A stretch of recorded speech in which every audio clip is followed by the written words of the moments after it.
Test, test, test, 1, 2.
Good morning and welcome to the Northeast Ohio Area-wide Coordinating Agency's Governance Committee meeting of Friday, February 13th. The time is 10:03. We're gathered at the NOACA offices and welcome all those out in the public zooming in. I will call this meeting to order. Thank you. Let us take a moment to recite the Pledge of Allegiance. Pledge allegiance to the flag, United States of America, and to the republic for which it stands, one nation, under God, indivisible, with liberty and justice for all. Thank you, everybody. I believe this is our first governance meeting of the new year. Or did we have one in January? No, this. First one, right? All right. And congratulations and welcome as the new chief. Frying pan to fire to frying pan, not sure, but no, well, thank you, and just want to welcome all the board members and their alternates who are here. I think, do you all know each other, or do we need to go around and introduce? Everybody knows everybody? Yeah, all returning veterans. Okay, well, in compliance with notification requirements of Ohio's open meeting law, notice of this meeting has been publicly posted and major public media has been notified. NOACA conducts its meetings according to Robert's Rules of Order. Actions during the meeting will be taken by voice vote. If any member feels the need to abstain from any vote due to a conflict of interest, he or she should state their intention to abstain when the matter is introduced by the chair for presentation for the record. Subsequently, that member shall not participate in any discussion of the matter for which a conflict exists. According to Robert's Rules, absence from a meeting does not require a member to abstain from voting on the minutes. If the member still wishes to abstain, he or she should state their intention for the record. For the benefit of our meeting, guests from the public, and the recording of this meeting, please be sure to speak into your microphone. The microphones can be turned on and off using the button on top of them. You know the drill. I would like to welcome Commissioner Aaron Harrison to the Governance Committee. So welcome to a new committee, but a veteran also to NOACA. Thanks, Commissioner. Okay, well, we have minutes from November 14th meetings. And if you've had a chance to review, I would first ask if there are any corrections or additions. Errors or omissions, okay. Well then, can I have a motion to approve the minutes of November 14th? Thank you, Commissioner Dvorak. Do I have a second? Thank you, Bonnie. All in favor? Aye. Any opposed? All right, motion's approved. Brennan, has anyone signed in to speak on public comment today? Okay. Given no sign-ins, we'll move to the chair's report. And as new chair, I'm looking forward to working with you guys on the governance matters before us. We did a lot of governance work last year, and I thank Jeff Brandon, who led that effort as the governance chair, and those who are on the committee. Probably have still much work to be done this year. We've got some exciting new business items today on the agenda, and so I'll hold further comment to when we bring those up. Is there an executive director's report? There is not. Okay, we're moving right along. To a robust year of activity in the governance committee. Yeah, absolutely. All right, well, we have action items in front of us. And this first is the calendar year 2026 Governance Committee focus areas. So Grace, we'll go back to you. So, as you noted, we did a lot of heavy lifting in 2025. We made some significant changes to the Code of Regulation, particularly around the membership. So for 2026, we'll review the charter and then talk about what we want to focus on in 2026 based on the work that we did last year moving forward. So the purpose of the Governance Committee is to oversee the Code of Regulations and evaluate and make recommendations regarding the board's officer and activities. So goal are ensure the orderly transition of new board officers every year.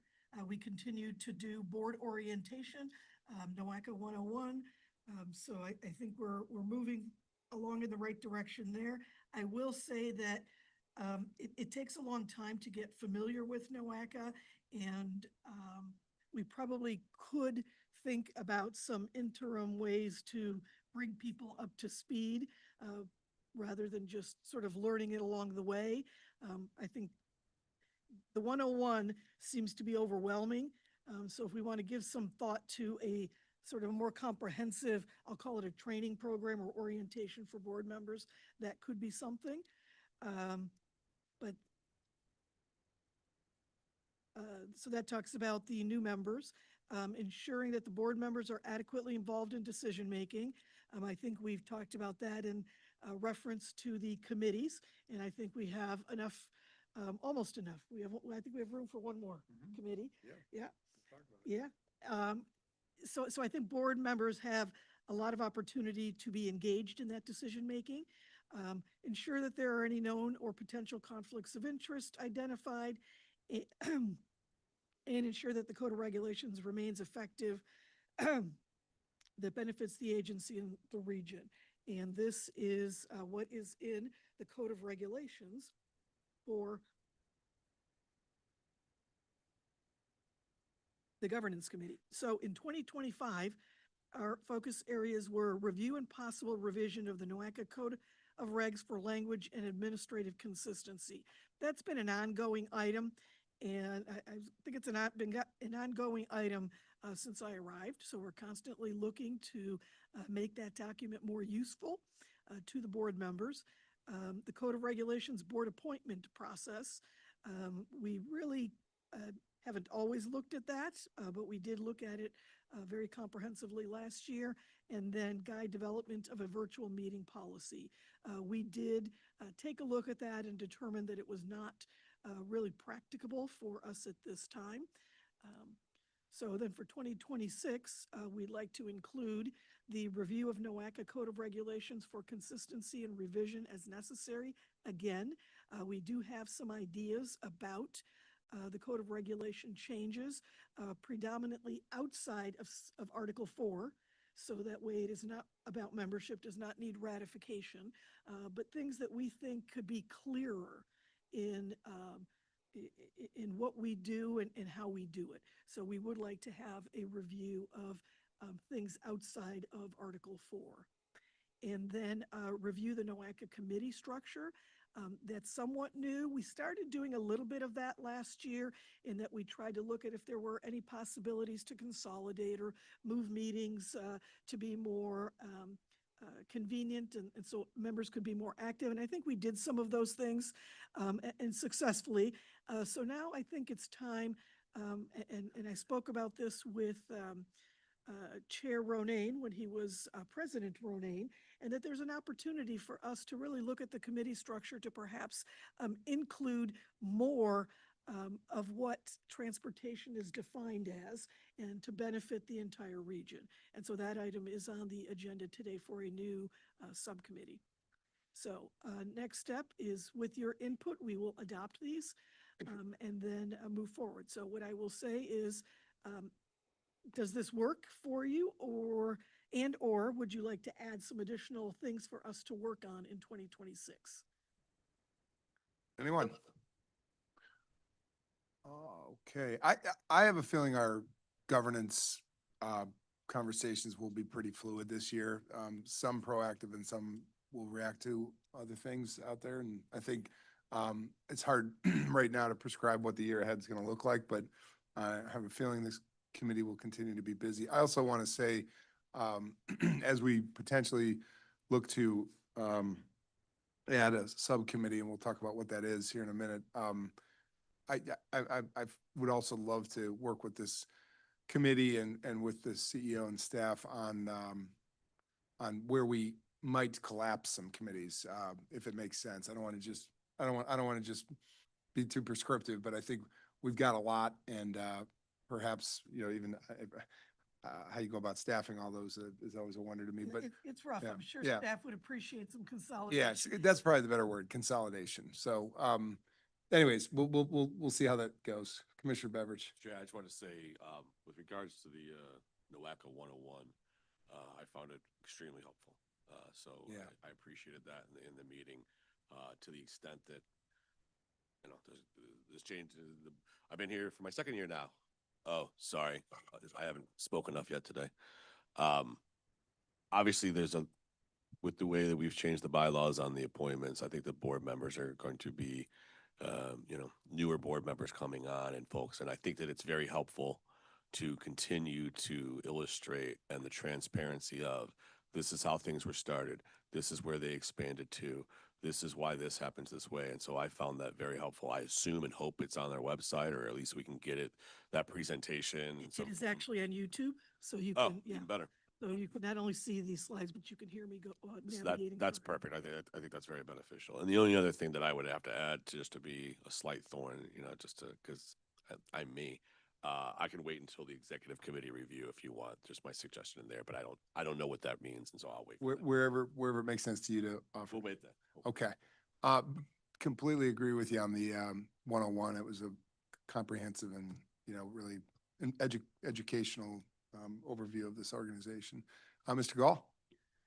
Yes, and speaking about 101, I did not do a 101 when I started here. And I was just placed here in the fire in Uh-huh. 2023. I think that was one of your first meetings also, Commissioner Harrison. Having that is probably great for the new people coming on board. As far as governance and executive, there's a lot of, I guess, varsity level here as far as understanding how things work and go and leading of the rest of the board through these things. And so giving that guidance that this committee can do and the executive is really a good thing. Well, 101, I would say too, really encourage the new members. When you see, because we're political, a lot of elections occur and changes happen. So getting those people on board early through that is a good thing. Also identifying areas that they need to focus on early. You might send those links out. Hey, these are the links that you really it would help you when you attend your first meetings. So just a thought, but No, thank you. Thank you. I appreciate that. I do meet with all new members, so I actually already have orientation sessions scheduled for the new members that are coming in based on our changes. Unfortunately, the alternates sometimes get left out, not intentionally. We do invite alternates to come to those meetings with their member, but it occurs to me now, such as in your case, you were not named as the alternate at the time that board member came in, so it was only the board member. And maybe we should do a better job of encouraging the members to bring their alternates to that meeting. And then if something changes, I can reach out to those alternates and give them a separate one. So thank you for bringing that to my attention. Good points. Y'all made the varsity team, according to Mr. Gall. So, one other comment I make is, in addition to board education and new board members specifically with that 101, I know we do a legislators breakfast. I think it's probably coming up in a few. Next month.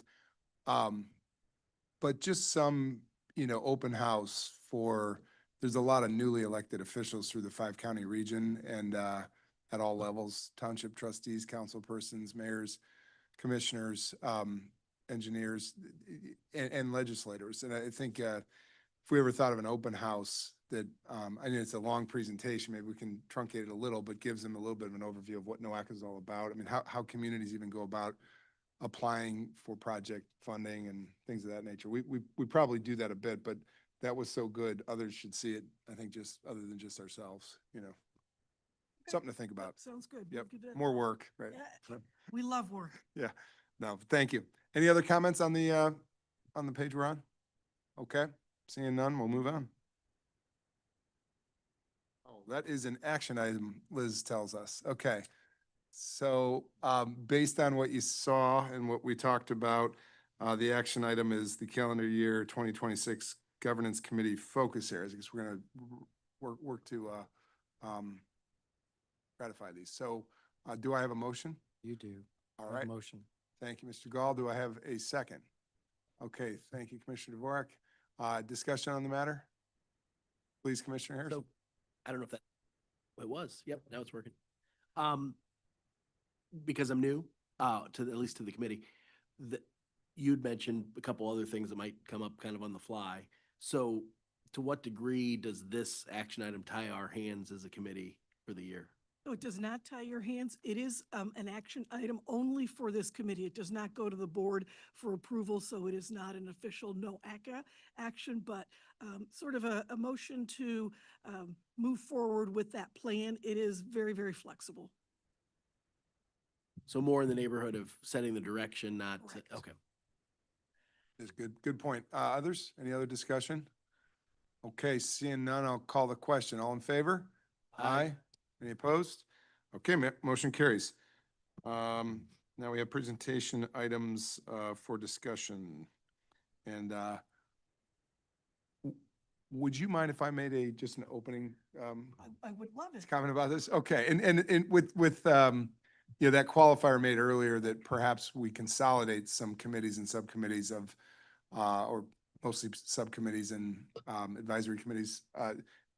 Don't want to add too much to the tree of our organizational tree, but this one, just to give some context, it started in a conversation with, Commissioner Morgan McIntosh, who has some aviation experience, to say the least. And I know actually there's some others on this board who also do have aviation, and some couple pilots on the board. What the conversation began, and then I suggested maybe I'd bring this to you at governance, and Grace agreed, was in the context of the changing moves on airports in this region, most notably the discussions about Burke Lakefront Airport here in Cleveland. And, you know, as the mayor, and Bonnie could speak to it, or for it, or the mayor could speak to it himself, but as the mayor's been, you know, moving a bit forward on this idea of closure of Burke, and there's been some stories recently, you can read up on it, about utilization and other things, and there's different debates about whether to close or not to close, but being prepared potentially for one airport taken out of the reliever system in the 5-county area, led Commissioner McIntosh and I just to have a conversation about reliever space. You know, certainly in every county can speak to what's going on in their counties with airports or airfields. I know, John, you've got a lot going on in Lorraine, discussion-wise. In Cuyahoga County, we at the Richmond Road Airport, Cuyahoga County Airport, which directly abuts right up to Lake County, are talking about some substantial capital improvements there, and have room to grow fixed-based operators that if there was need for relief from Burke, we could potentially absorb some of that. I'm sure Hopkins could too, and others. But the point is as we're making moves on aviation, and actually the federal government is entertaining, at least the senators and the congressional representatives, there's entertaining discussions about Burke. We thought NOACA, as a metropolitan planning organization focused on transportation, with aviation being a part of that transportation and logistics, should organize an aviation subcommittee to be ready as things change in the region. So I just wanted to open that up with a long-winded preamble to why we got here, but that's kind of the background, and it's come up pretty recently. Do you want to just go into discussion, or do you have a presentation about that? That's just Just a quick introduction. presentation. And as a mother of Yeah. a pilot, Yeah. I think this is a really good idea. Oh, there's a question. All the airports are on the list except Geauga. Is Geauga too far away from the city of Cleveland? It sounds like Liz is saying she just missed it. It was, not, yeah. Sorry, that's just my oversight from my very quick putting together of this with absolutely no aviation background, so forgive me. And I would add, I mean, not a, there is Medina Municipal Airport, but there are a couple other, Yeah. in Medina County as well. I think I might be mistaken. I think all 88 counties in Ohio have some airport aviation service. I think that was, That Yeah. was Jim Rhodes' initiative. yeah. I think it's, Community college within 30 minutes of every driveway and an airport in every county, right? I think 84 is the number. 84? Okay, so just about. Okay, so noted for sure on the Geauga County partnership. Anybody else as openers go? Okay, let's go. There you go. Yeah. Well, and obviously, I think, and I don't want to get ahead of the team report, but obviously, I think we're going to want 5-county representation on this committee, so every county has a voice in it. Well, Okay. you know, and having actually experienced overflow from Hopkins and having to land at Burke, as a passenger. I think all 5 counties could be, I mean, if you think of some of the things that could potentially happen, yeah, I think all 5 counties can play a role. Okay. Bonnie, did you? Thank you. I do appreciate this conversation. You know, this is a critical point in time, really, unprecedented, really, when FAA does not like closing airports. But Mayor Bibb is focused on opening up our lakefront, you know, to the public and not having it closed off. So, you know, having a comprehensive and a regional approach on what happens to that aviation traffic, I think is important. And having this committee, I think is a good step in that direction. So thank you for that. Thank you, Bonnie. Anybody else? All right, you want to run through a little bit of this? Yeah, so, you know, one of the things that has us thinking more about aviation besides the potential closing of Burke is that air mobility related issues are increasingly a part of what we're thinking about at the transportation regional level.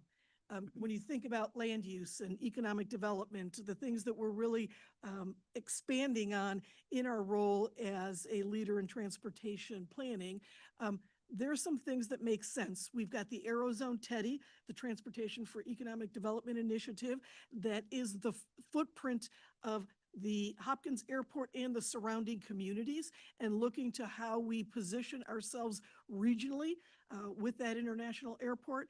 And then we are, meaning NOACA, we are part of Drive Ohio's Advanced Air Mobility Initiative, which looks at a lot drones and drone traffic and how that's going to play into transportation, and it will impact both land and air. So knowing that we're starting to already focus on air mobility, in addition to the Burke issue, I think there's reason for us to consider this. But the possible activities for the subcommittee would be to provide a forum to convene discussion and collaboration on aviation, air mobility, and air-related transportation planning issues, advise on the integration of aviation considerations into NOACA's transportation and economic development plans and activities. As an example of this, over the last year, I have met with Lorain County's economic development folks and their county administrator to speak about the changes that they are making at the airport and their movement towards serious economic development around that airport, and how we as NOACA could help them be prepared from the road perspective. They have some changes that they would like to make and that they would need to make to the road network that's going in to the airport and around the airport. So we've already been having those discussions. We've already been positioning them and their engineer, the county engineer, for activities that relate to getting into our long-range plan. So again, these are things that we're already doing. And then directing NOACA on aviation-related studies, grants, policies, and emerging technologies as they relate to regional transportation. Again, looking at this in many different ways, we currently have a freight plan that we developed and is a requirement as part of the MPO work. As part of that freight plan, we don't really have aviation freight in it, but it is something that probably should be in it. So giving some consideration to that. So possible structure, it could be a subcommittee, an advisory council, an ad hoc organization. Since it does relate to transportation and economic development, it could be within one of those subcommittees. So structure is pretty open.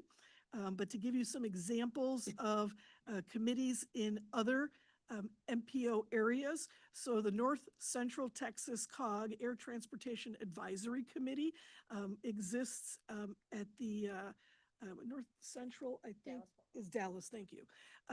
Mid-America Regional Council, that's Kansas City. They also have a aviation advisory committee.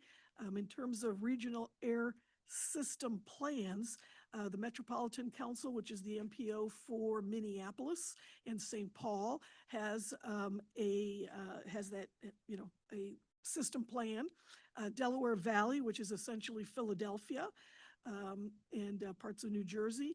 Metropolitan Washington MPO, which is defined as itself, has one too, and the Galveston Houston Area Council. So we are not the first to come up with this idea, but certainly we've got some precedent with our colleagues, and these are strong colleagues in the field moving with this. So just wanting to open up a discussion, and I would like to thank the chair for really giving this some serious thought. And I saw your interview yesterday in Cranes, Yep. where you already began to. Mention it. Yeah, Yep. that you mentioned it. So this is terrific. Didn't mean to get ahead of us, but, We no. had the package out on Friday. Yeah, so you were good. We're- Timing was perfect. All actually. right. Well, good. Do you want to go back to that last slide as we talk? We got two issues here, kind of, what will be the work of the committee and how will it be housed, organizationally? And I think we keep relying on staff for some guidance on this, but, I kind of want to just open this up for discussion. There, without question, there's, as Grace said, not to be too repetitive, but aviation trends are changing. Everything I hear from our airport managers out in Cuyahoga, is that the, air vehicles are getting smaller, personal air taxis, as they call them. The drone, rise of drone traffic and transportation. We might, wherever this committee, however it gets shaped and lands, we might want to hear from Baldwin Wallace, who's done some pretty extensive work on drone grids. And even that conversation of who manages that, is that ODOT? Probably is, but I was fascinated by a presentation I saw from Baldwin Wallace's specialists. It seems that we're entering a world where we will be seeing, we already are in some places, but be seeing more delivery of everything from pharmaceuticals to Amazon packages by drone. So all of that, can play into this committee in the future. So I think this is forward-looking. Credit again, Mr. McIntosh, for bringing up some of this and his experience of flight. And then to Bonnie's point, our reaction here in this county was just trying to figure out a sense of how to relieve if Burke goes. And I know, John, I don't know if you want to speak about some of the stuff going on in Lorain County, but I know from the commissioners, there's some real ambition there. So do you want to go around, maybe just as we got a little time, just county by county, and make a comment about your own airports and services? I start with you, John. Yeah. Lorraine County has a 5,000-foot runway currently, and have submitted our master plan to the FAA, so that should be coming back to us fairly soon. It'll give us more direction on what they're going to allow us to do. So I think it's going to be something that's going to be pretty interesting and maybe robust as far as what Lorraine County is looking at for our future. And that's what we're kind of hoping to see from the FAA. And I think that'll match up with how they look at the whole region. I mean, I'm certain that that's what they do when they do take a look at a plan that we had to submit. So it'll take us 20 years into the future. So, and if they say we get a 7,001 foot runway, then so be it. That'll be good, because that'll be 1 foot longer than LaGuardia. There you So. You'll be ready for business. Commissioner Harrison, any updates on Medina County? Yeah, so countywide, county owned, we don't have any facilities. We couple municipal airports, but they would be in the nature of, I think Wadsworth's a little bit more sophisticated than what the capacity Medina has right now. And then a few others that kind of, I would say, pepper the countryside. I don't know. More in the rural, what you would think of small rural outposts for hobbyists and things like that.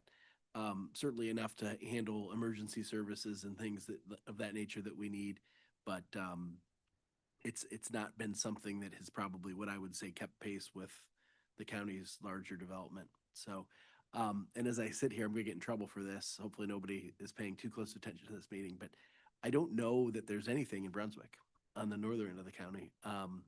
And I don't believe there's anything in Hinckley either. So as I think about that part of the county, I can't come up with anything that's there, any runways that are there. So I think the furthest point north may be Medina Municipal, which is right there on Got it. 18. So, but in terms of the larger discussion, I think it's a good opportunity for us. I look at the examples on the list there. Those are all much larger metropolitan areas than we are.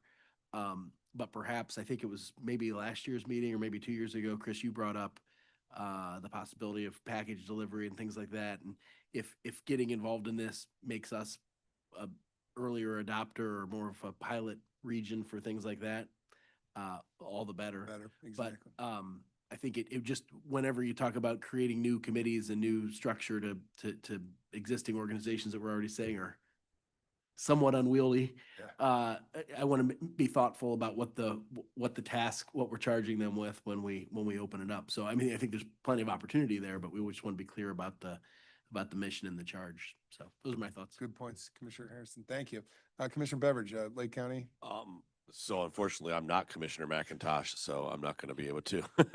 He might represent you then. in the- Right, so I'm sure he'll yell at me, but obviously we have the Lake County Executive Airport there, the old Lost Nation, or as they'll call it, Lost Nation, if so. Where did that name come from, by the way? I have no idea. It's Yeah, the road that it's on. Yeah, It's okay. a Lost Nation Road. I assume it came from there, but no, I know we have some projects. I think a new terminal, I think is being constructed out there. I know Commissioner McIntosh continues to whine about more hangars, so that we can grow the airport, and there is a demand. He would know better than I. So you know, I won't speak to the specifics about our county airport. The bigger conversation, as Commissioner Harrison pointed out, yeah, I'm not normally the guy that likes to expand. Obviously, I've been vocal about that, but I do agree that it's an important topic. I don't want to say, I have a 7 and 11-year-old. When they want a new toy, they got to get rid of 2 other ones. You know what I mean? Yeah, So right. I'm all Could- for that consolidation of committee conversation. I think, Uh, yeah, but we're I hearing do- that a bit. I think you're touching on it. I think Yeah. I think that it's an important topic, and I think as far as the mission or the work of it, if there's going to be a serious conversation about Burke being closed down and how to do that, then it absolutely plays into an organization like NOACA to be able to have a committee, to have something tasked with analyzing that, as it obviously plays into the rest of the region. Yeah. Fortunately or unfortunately, as I'm sitting here thinking about it, Canton Akron Airport is, another regional airport that clearly would play a role in this regional conversation. However, obviously, that's not part of this organization. But I do think if we move forward with showing leadership in this space, in this area, that might also be a consideration, is to reach out and, however the committee structure is. And to your point, we should have 5 county representation, absolutely. But there may be a conversation Great of point. bringing Canton Akron into the conversation, just so that, we're not. No, you don't want to be one-eye blind. That's a great point. In an advisory committee, is there a way to bring in somebody from outside the MPO into the advisory? Because There is actually, our air quality subcommittee does have folks outside of the Okay. NOACA footprint Yeah. because air quality impacts them as well. Yeah. And we are required to work with these outer counties in order to do air quality conformity analysis. Got it. Bonnie. Yeah, I would just like to add, as a direct commercial competitor with Hopkins Airport, I think our job is to put Akron Canton out of business, so that those customers. Strong stance, yes, okay. come Uh, to Hopkins. So, We'll keep talking about the, how the committee shapes up, but, yeah, I hear, for our region, yeah. not, it doesn't include Akron. Yeah. Yeah. yeah, planes know no borders, all right. Okay, Bonnie, thank you for that. And, Shane, Commissioner Dvorak, anything to add? Commissioner, I'll take it from here. thank you. Our airport is. Oh, yeah, your mic, sorry. How about now? Okay. Our airport length is 3,500 foot long by 65. We just completed a taxiway, and we got a, first of all, the structure of our airport is from the Airport Authority Board. I think there's 6 or maybe 7 people on the board, and they run it day to day. They're all volunteers, and then when they get a chance through ODOT or whatever for grant money or, federal government, then there's always a match, ODOT's match, and then the local match to get this $3.3 million for the taxiway. Our share, the county commissioner's share, was $180,000. So I said, where do I sign? So in the last, we built, they took a loan out for airplane hangar.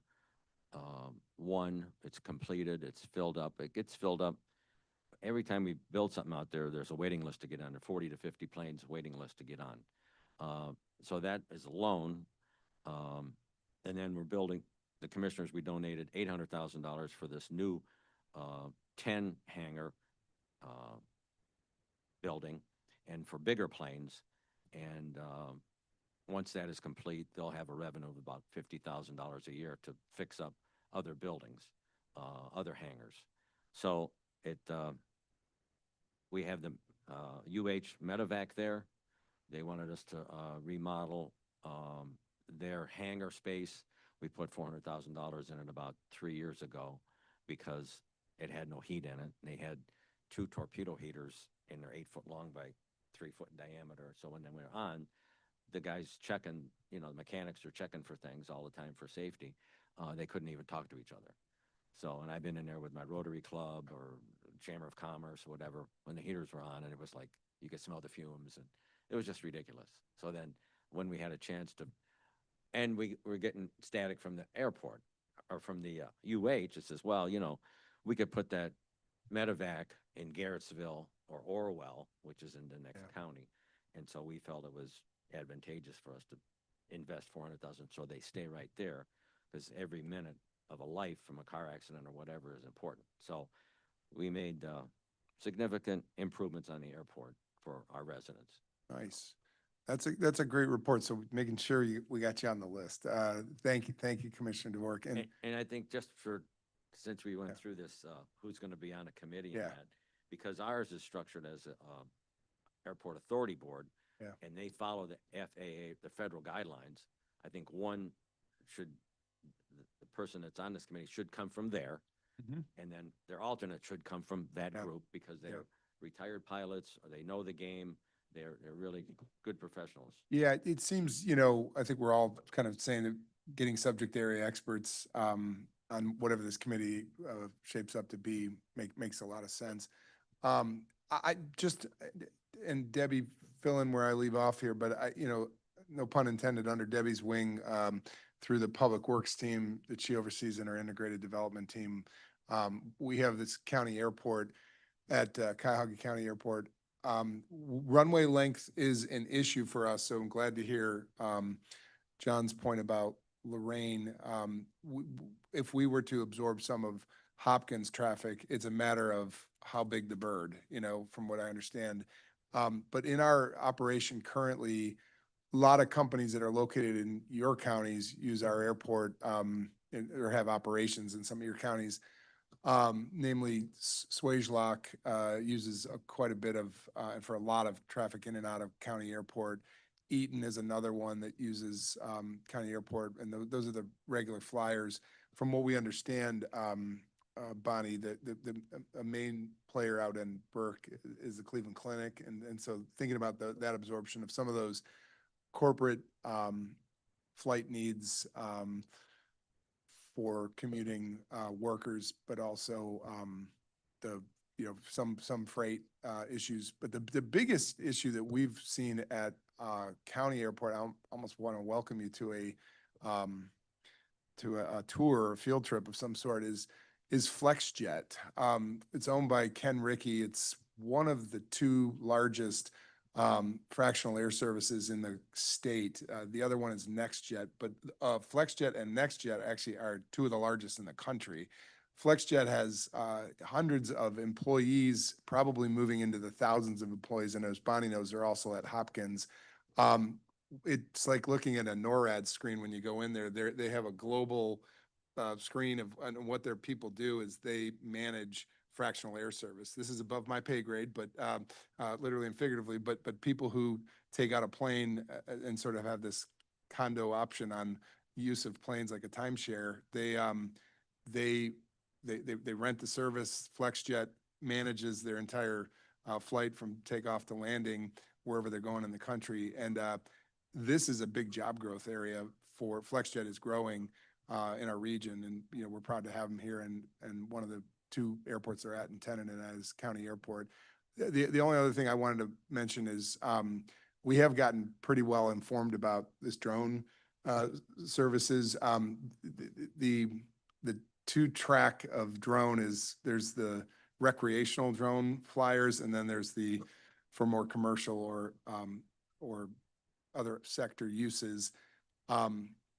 In what we understand is a personal drone flyer can't fly a drone within 5 miles of an airport for traffic control and, you know, air clutter reasons. So that's something that we're going to probably have to watch more of, because drone use and recreational use of drones is only growing.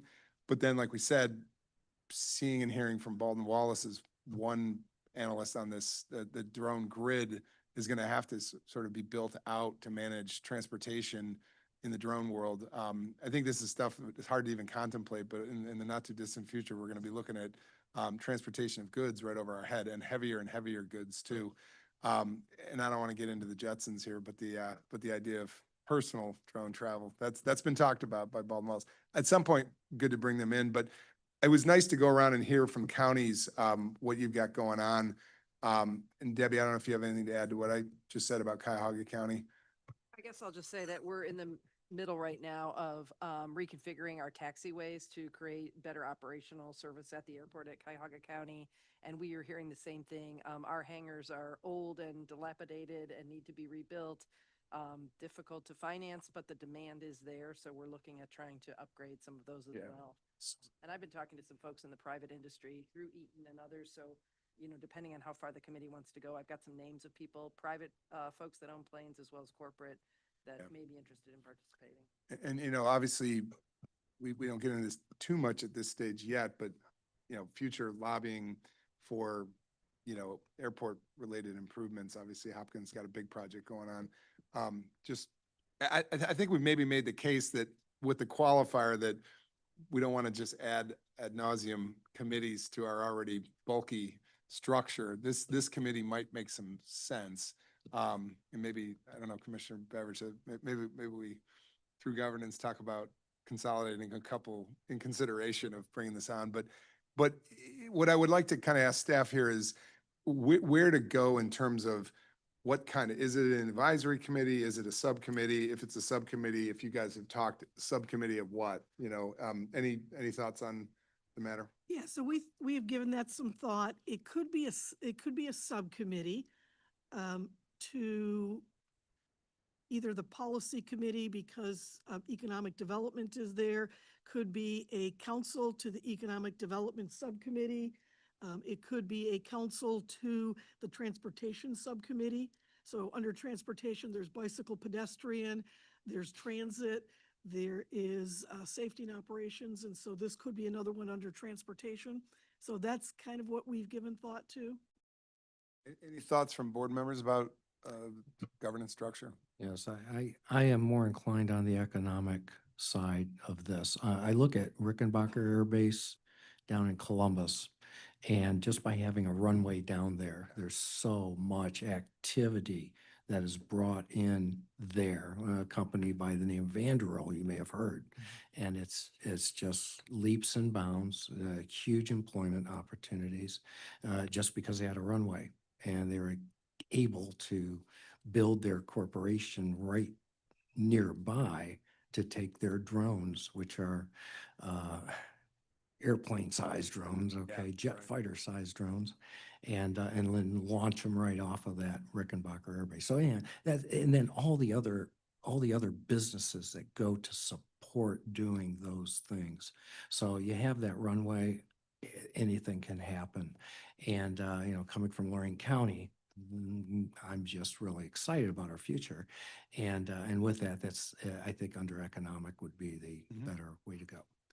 Thanks, John. Anybody else? Shane? Bob? From, I agree with what John was just saying, but from a transportation standpoint, where does air traffic control Yeah. rank in terms of percentage of travel in our region? Would it be at the same level as auto and land transportation? Transit as a council? Maybe from a transportation standpoint, air would be a council level, but from an economic standpoint, it may be more of a subcommittee. Mhm. That's my thoughts. Thank you, Shane. Bonnie? Yeah, I would agree with John as far as the economic development. I mean, the more and more, we talk about airports and really the driver and the benefit is the economic benefit to all of it. So Yeah. I would agree with John. So and again, I think we could maybe remand this back to the staff team to kind of iron some of this out and come up with some recommendations to us. I think today we just want to get the conversation started. Is the point about economic development to house it under the Economic Development Committee subcommittee, or is it, I'm just asking, I don't know where we were going, or go ahead. Well, I Grace. was just going to say, the Economic Development Subcommittee is actually a special subcommittee because it is the governing body of the CEDS, the Comprehensive Economic Development Strategy, which is a requirement by the Economic Development Administration at the federal level. So that structure is, it's a bigger subcommittee and it has private sector members. So it's different than a lot of the other ones that we have that are subcommittees. So the majority of the members are not NOACA folks.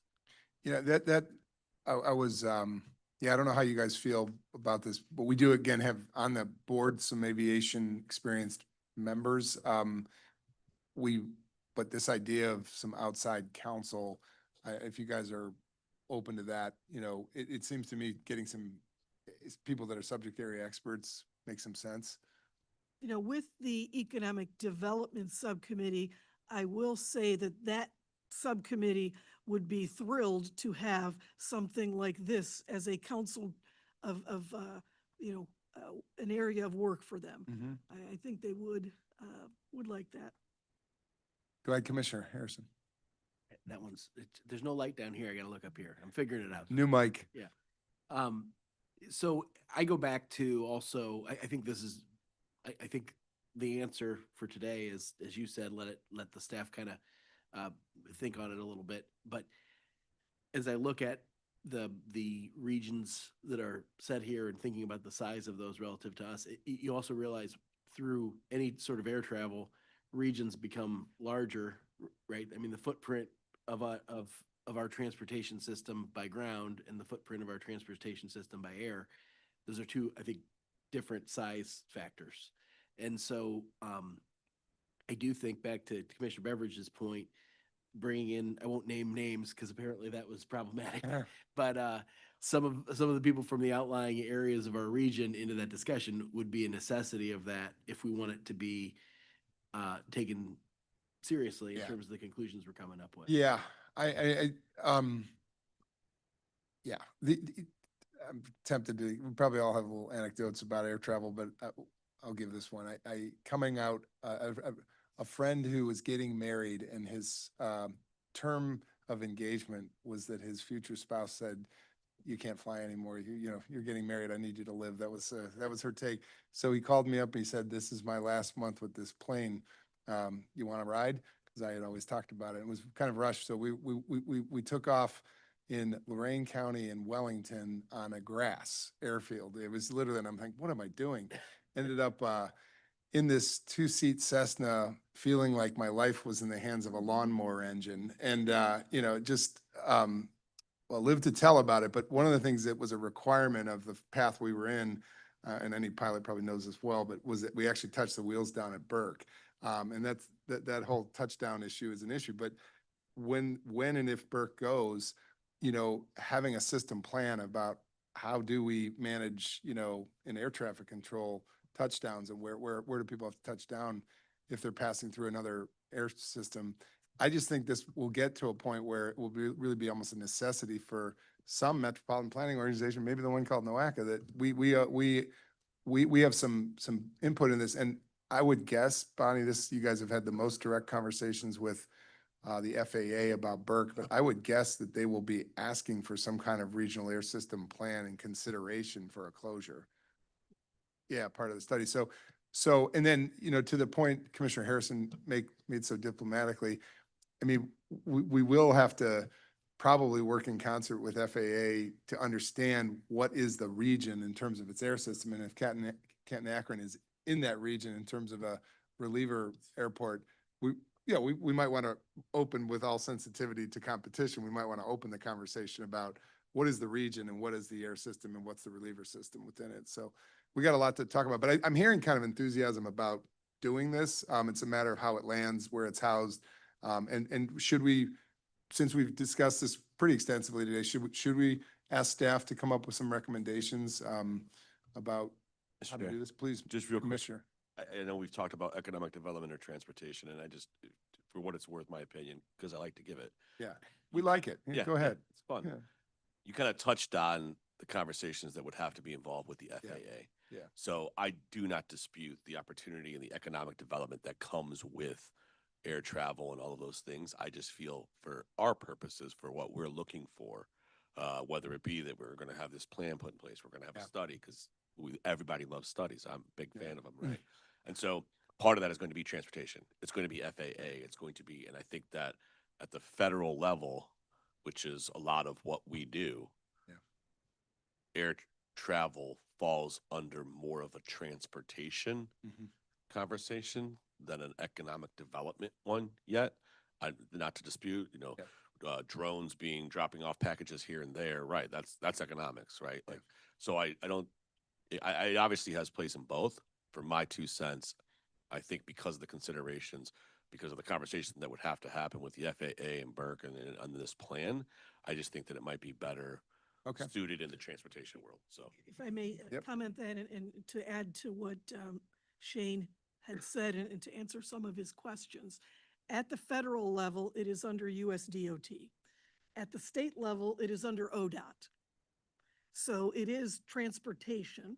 And relative to, I mentioned that the Transportation Subcommittee has several councils, one being transit, one being bicycle pedestrian. To answer your question about utilization, there's more traffic, more people using the airports in the region than passengers on either transit or bicycle. So your point is, there's millions, right? Yeah, interesting. And, perhaps to John and Commissioner Beveridge's points, kind of wrestling that through, maybe they're not mutually exclusive, but transportation, economic development. I'm kind of curious with these other, maybe we do a little more research with these other COGs and MPOs, what their advisory committees look like and who are they advising? Is this potentially an advisory committee to the board itself, or is it to, again, one of our committees? Go ahead, John. Yes, I am looking forward to staff working and wrestling with these things to see where it goes. If it goes, ends up under transportation, which is good, this is a good thing. You could always have a member or members from that committee over on the economic subcommittee so that they have their say there also. So you can always have that, subject matter specialists over on the other side too. So as a position in the economic subcommittee. Yeah. Great point. Sure, Harrison, did you have a point? We'll go back to staff to ask for guidance on where this could be housed. And if you guys would indulge, I'm curious with any of these regional air system plan, the metros, what promulgated that? I mean, I wouldn't know if the FAA involves MPOs in regional air system plans. What will be asked of the city of Cleveland as it makes its case for the closure of Burke?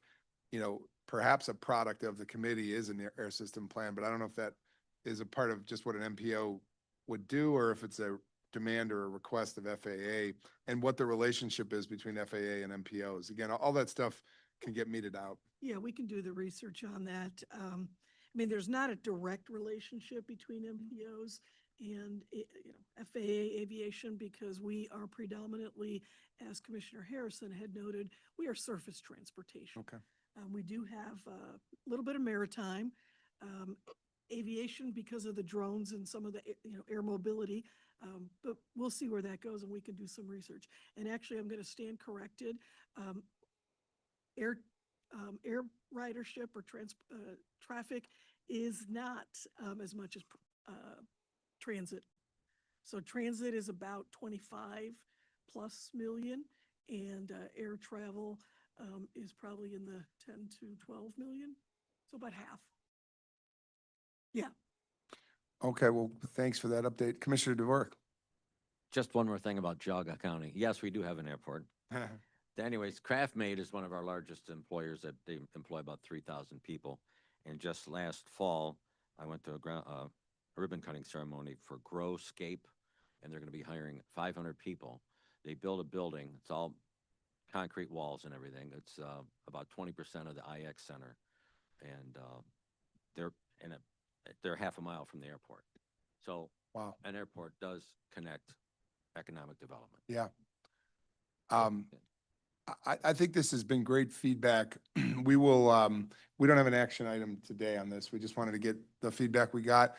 I'm sorry to do this, but I would be remiss if I didn't say this. I think with the pending development in and around Hopkins Airport, i.e. the stadium, this committee may even involve itself in the future on some of those discussions because, as Bonnie knows, the freight carrier service is very important to Hopkins.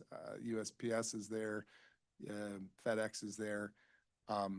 Making sure, everything is copacetic with ODOT and FAA, but also, around these airports where MPO's got to get involved again is on the transportation in and out of an airport. And there's going to be a high traffic demand on game days and events. So see a lot of application to this group in the future, wherever it lands. But so we'll remand this back to the team on staff to come up with some recommendations about how this gets shaped up, what the composition might look like, and where it's housed in the organizational chart. Sound good? Yep. All right. Sounds good. Anybody else? Really appreciate your feedback. I'll try to catch us back up, but that was important. And so from this meeting forward, we'll be studying how an aviation committee, advisory committee, subcommittee, or other lands at the NOAC organization. Great. Okay, so we got the executive committee review. Grace. So this item is not for action, it's just for additional discussion. This item came up during our 2025 meetings, particularly when we were discussing membership. And it's centered around including a seventh member on the executive committee. And so just want to put that on the radar, make sure that we brought it back for discussion as we said we would. And membership currently for the executive committee consists of the president, first vice president, second vice president, if there's any, secretary, treasurer, and immediate past president of the board, as well as the mayor of the largest city in the 5-county region. At the same time, the executive committee has to include at least one member of the governing officers of each county. And the mayor of the largest city in the 5-county region is not to be counted as a part of the county for that purpose. And so this is our current membership of the executive committee. And it does have 6 members. Okay. And I think, the charter of the executive committee, probably no need to really kind of go through this because what the discussion we're having is around the number of members. So just wanted to open that up for discussion. Yeah, thank you, Grace. Discussion on the matter. This came through governance last year. Commissioner Beveridge. So obviously, I was a proponent of trying to have a 7th member to the executive committee. I just think it's smart government that there are decisions that have to come out of the executive committee, that having 6 members just gives yourself the opportunity to have a 3-3 vote. And there are some things that just cannot move to the full board to vote on just because it doesn't come out of executive committee. And so one, I was a proponent of that. The other side of this is now that, in my opinion, now that we've changed the bylaws as far as the representation, as far as who can be appointed in the board members, I also think it's important, with no disrespect to any non-elected content experts that are here on this board, but I do think for transparency and accountability, that I know at one time it was mentioned and a motion was made and it wasn't ratified by Cuyahoga, I believe, but the concept of having the chair has to be an elected official. I would be a proponent of, as we look at the executive committee composition and as we talk about potentially adding a 7th member, that we also state that the officers of the party, the entire executive committee, be elected officials, so that there is a level of accountability to, our constituents out there, that NOACA and the executive committee does have, there is an accountability for the voters to voice their pleasure or displeasure. So Thank you, Mr. Beveridge. Any comments on, questions on that point or additional comments? Thank you, Ken Morse. Yep, Shane. Would that also include alternates? Serving as a long-sitting alternate for a commissioner, yeah, no, Yeah. I mean, the alternate conversation, obviously, once again, as I've had this conversation with other friends, the actions of your alternate, in my opinion, reflect the actions of that board member, right? So the board member could be the elected, if it has to be the elected official, but obviously an alternate would not necessarily need to be. They're simply serving as an alternate for that meeting for the elected official, so. Thank you, Mr. Beveridge. So at some point, to address this issue of a odd number of members, and what you proposed, or put out there was the idea of a 7th member. That's one lane to just discuss this, and another lane is the issue of leadership and elected officers. I do have a question for staff, though, on Mr. Beveridge's point. Sorry if this sounds a little bit, it's not leading, I'm just trying to understand it. Is not every member on this chart an elected member by virtue of their office? That's just a question. That is currently the case. But to Commissioner Beveridge's point, there have been in the Okay. past Okay, yeah, okay. presidents of the board that have not been elected follow. officials. Okay. Yeah. And there was in 2009, a resolution passed by the NOACA board to make the president and the first vice president elected officials. It passed out of the board, but then was not ratified by Cuyahoga County. Okay. The other counties ratified it. Okay. Anybody else? And where we take that, Commissioner Beveridge, we can discuss. Anybody else? where would the 7th member come from? How would it be filled? I got a lot of ideas. Mayor Bibb and I actually had this conversation, I think, at one of our meetings, and we talked about the potential of a 3rd vice president, which for a 2nd secretary or whatever, right? You could have, as many vice presidents as you wanted, then to move up through the order of succession, if you will. I have mentioned the idea of our board has a 11-member composition from the suburban mayors, I believe.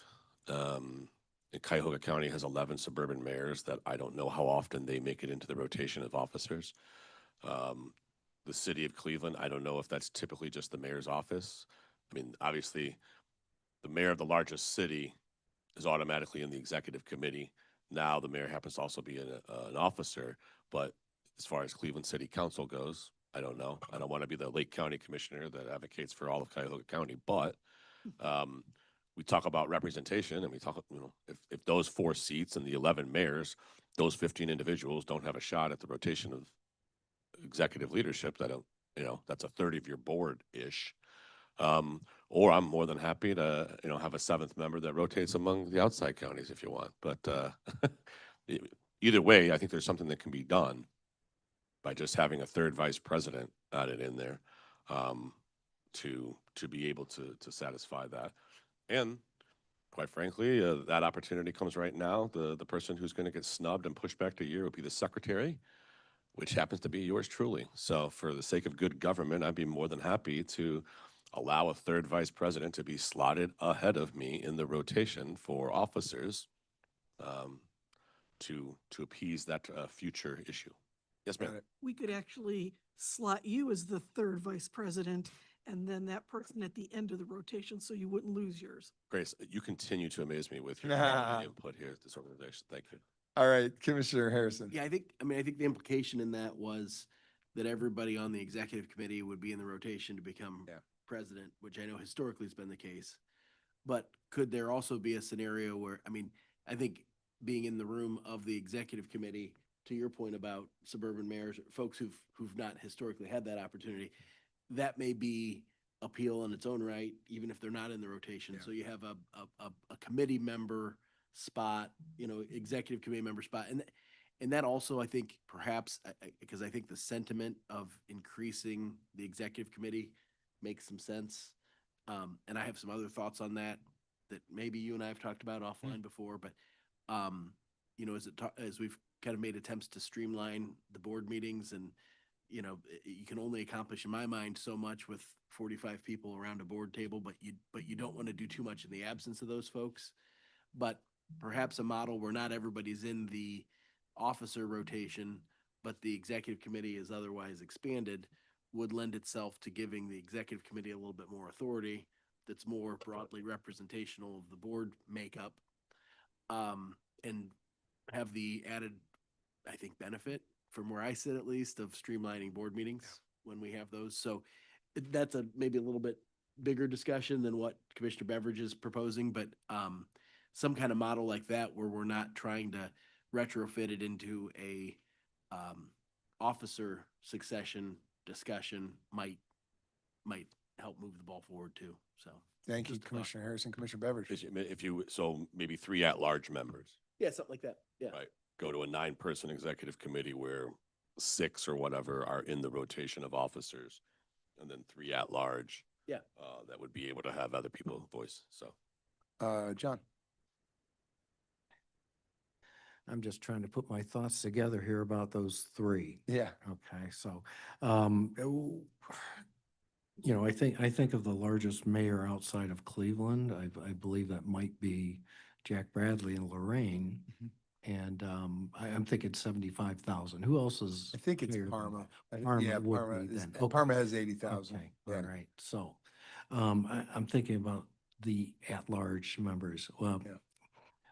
with the entire board of directors, could there be some type of election of those 3, or do we have to, work something Yeah. else? Maybe at the end of the year, have those 3 selected by the entire board. This, for those. thank you, Mr. Gall. If others have comments, Aram,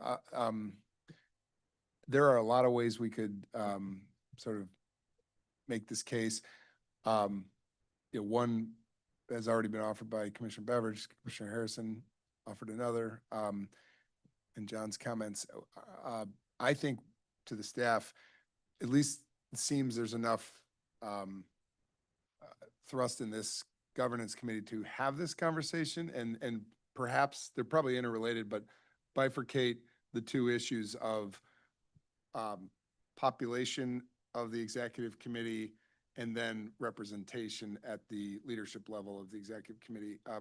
If that, meets your interests, perhaps we could have those 2-track conversations and eventually they meet.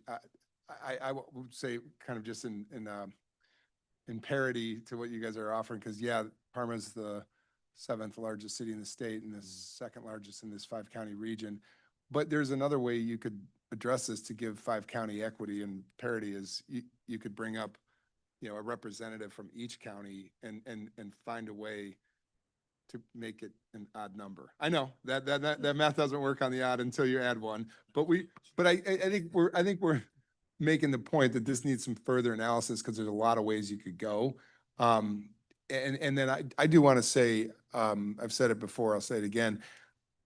Just having been, this is my second tour of duty on NOACA and having seen some of the non-elected officials who have chaired this, I think another reason to have that conversation bifurcated is we really should debate and discuss that matter. There's case for support for an elected presiding as a president, but there's also history of, I think, successful presidents who were not elected, and so just having that, dignifying that conversation and that debate, let's do it, let's do it. If you guys are open to it, I think we should dignify both these things and take them forward for further discussion with this governance committee this year. And I absolutely love the idea of one more from each county.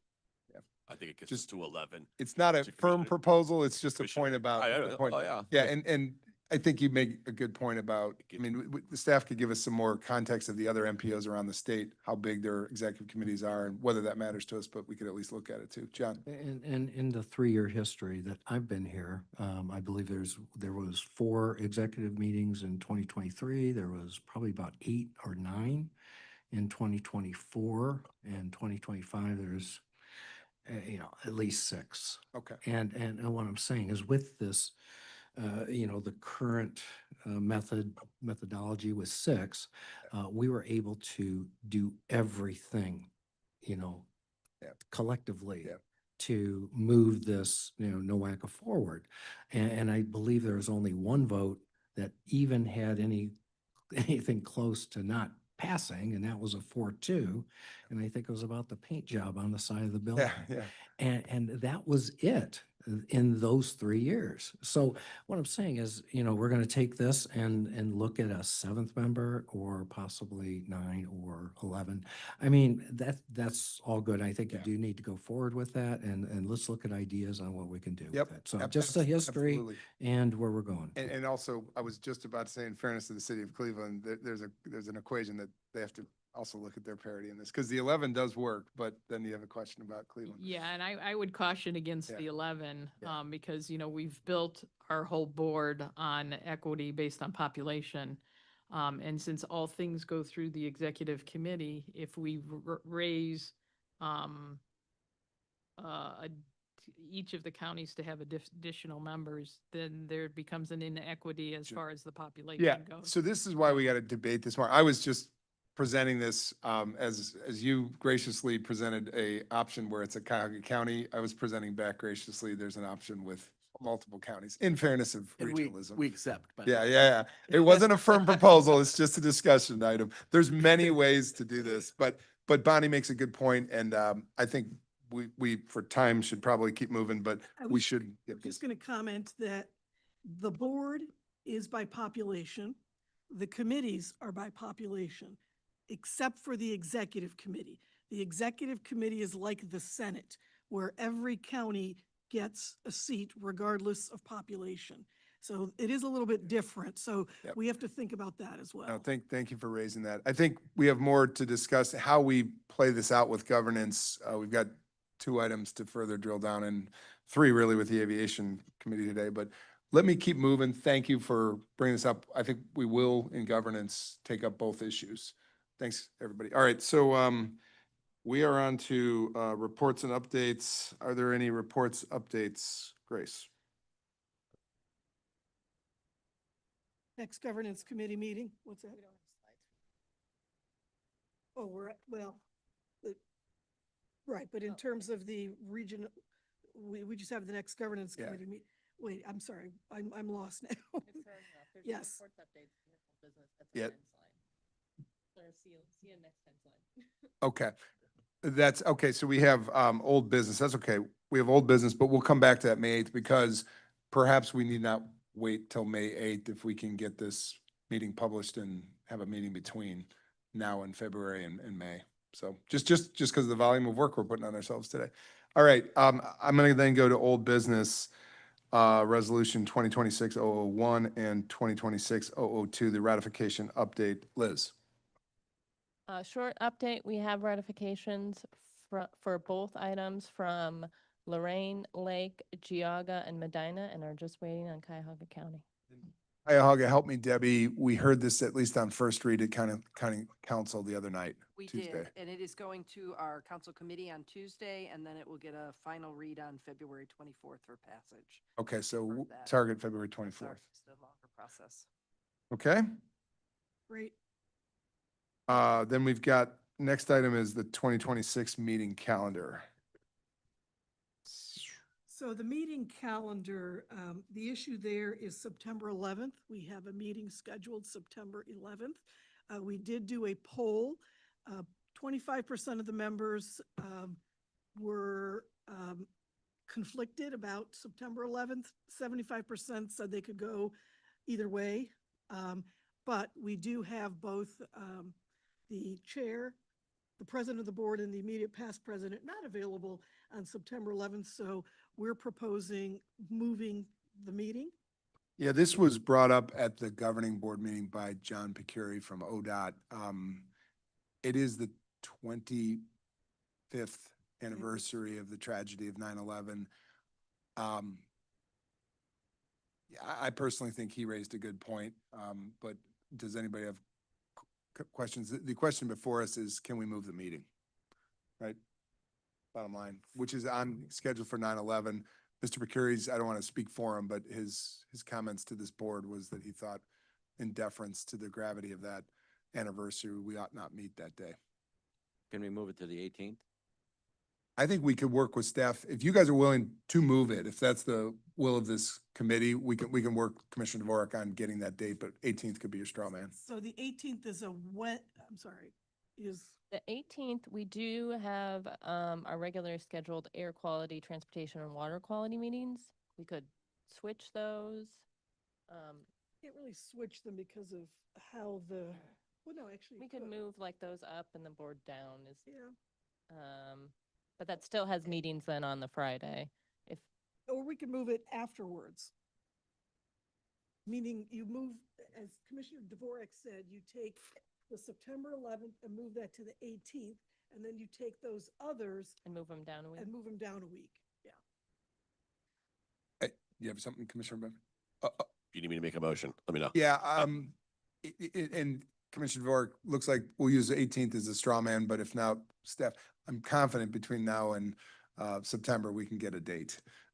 Okay, and also would suggest to staff they consider a date between now and May 18th if we're gonna really dive into this two-tiered conversation about composition and leadership. Okay, so I'd take a motion, Mr. Beveridge, on the point of 9/11 and moving the date. I'll make a motion to move our regular board meeting from September 11th to September 18th. And Thank the, you, and those committee And the meetings. committee meetings that are currently scheduled for September 18th to move those back to September 25th. Thank you, Commissioner. Do I have a second? Second? Okay, Commissioner Dvorak, thank you. All in favor? Aye. Any opposed? Motion carries. Thank you. And thank you for accommodating that, guys. Any new business? Okay, I'd like to just make a comment about our conversation about the two-track discussion about governance, composition, and leadership. I just want to acknowledge the engineers' comments in the last couple of governing board meetings. I think we should, as we deliberate any new composition or leadership, not forget the need to kind of dignify our elected and non-elected engineers that they continue to push for. I think rightly so, continued seats at the table. And we represent, for the most part, at least those that are the elected officials here, commissioners or county executives. So I just wanted to make a case. I know we've got engineers here at our flank, a case for the engineers as we have those discussions. Just want to put that out there for the future. That's just because they've asked for it, and I think they've made a good case. So, all right. So I'll open to that. Okay. Is there any other new business? Okay, well, I'll say for our friends from Lake County and Eastern Cuyahoga County, it's the Slovenian Karantovanje parade at the 65th and Addison this weekend, Saturday, so enjoy. There's a nice new exhibit at Slovenian National Hall that was open last night for former mayor, governor, and Senator Vojinovic at the Slovenian Hall. It's really worth a look, and it's a great discussion about his service over those years last night. So happy Karantovanje. Debbie's got the right outfit on for Valentine's Day. Happy Valentine's Day. And we actually came in on time with this meeting, despite those long discussions in aviation. Executive Committee is next. Can I have a motion to adjourn? So moved, Commissioner DeVork, seconded by Shane. All in favor? Aye. Any opposed? All right, we'll end this meeting. Adjourned. Thank you.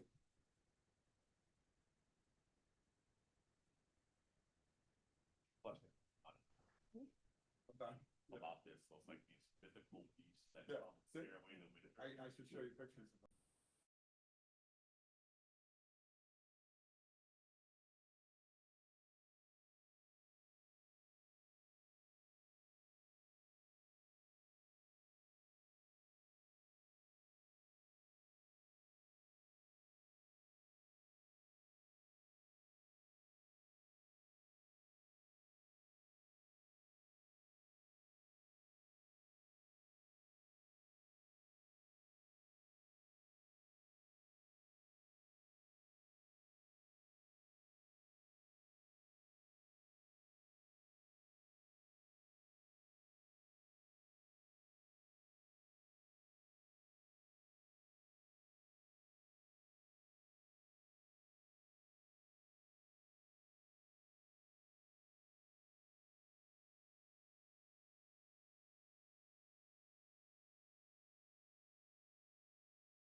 Compliance with the notification requirements of Ohio's open meetings law, notice of the meeting has been publicly posted and major public media has been notified.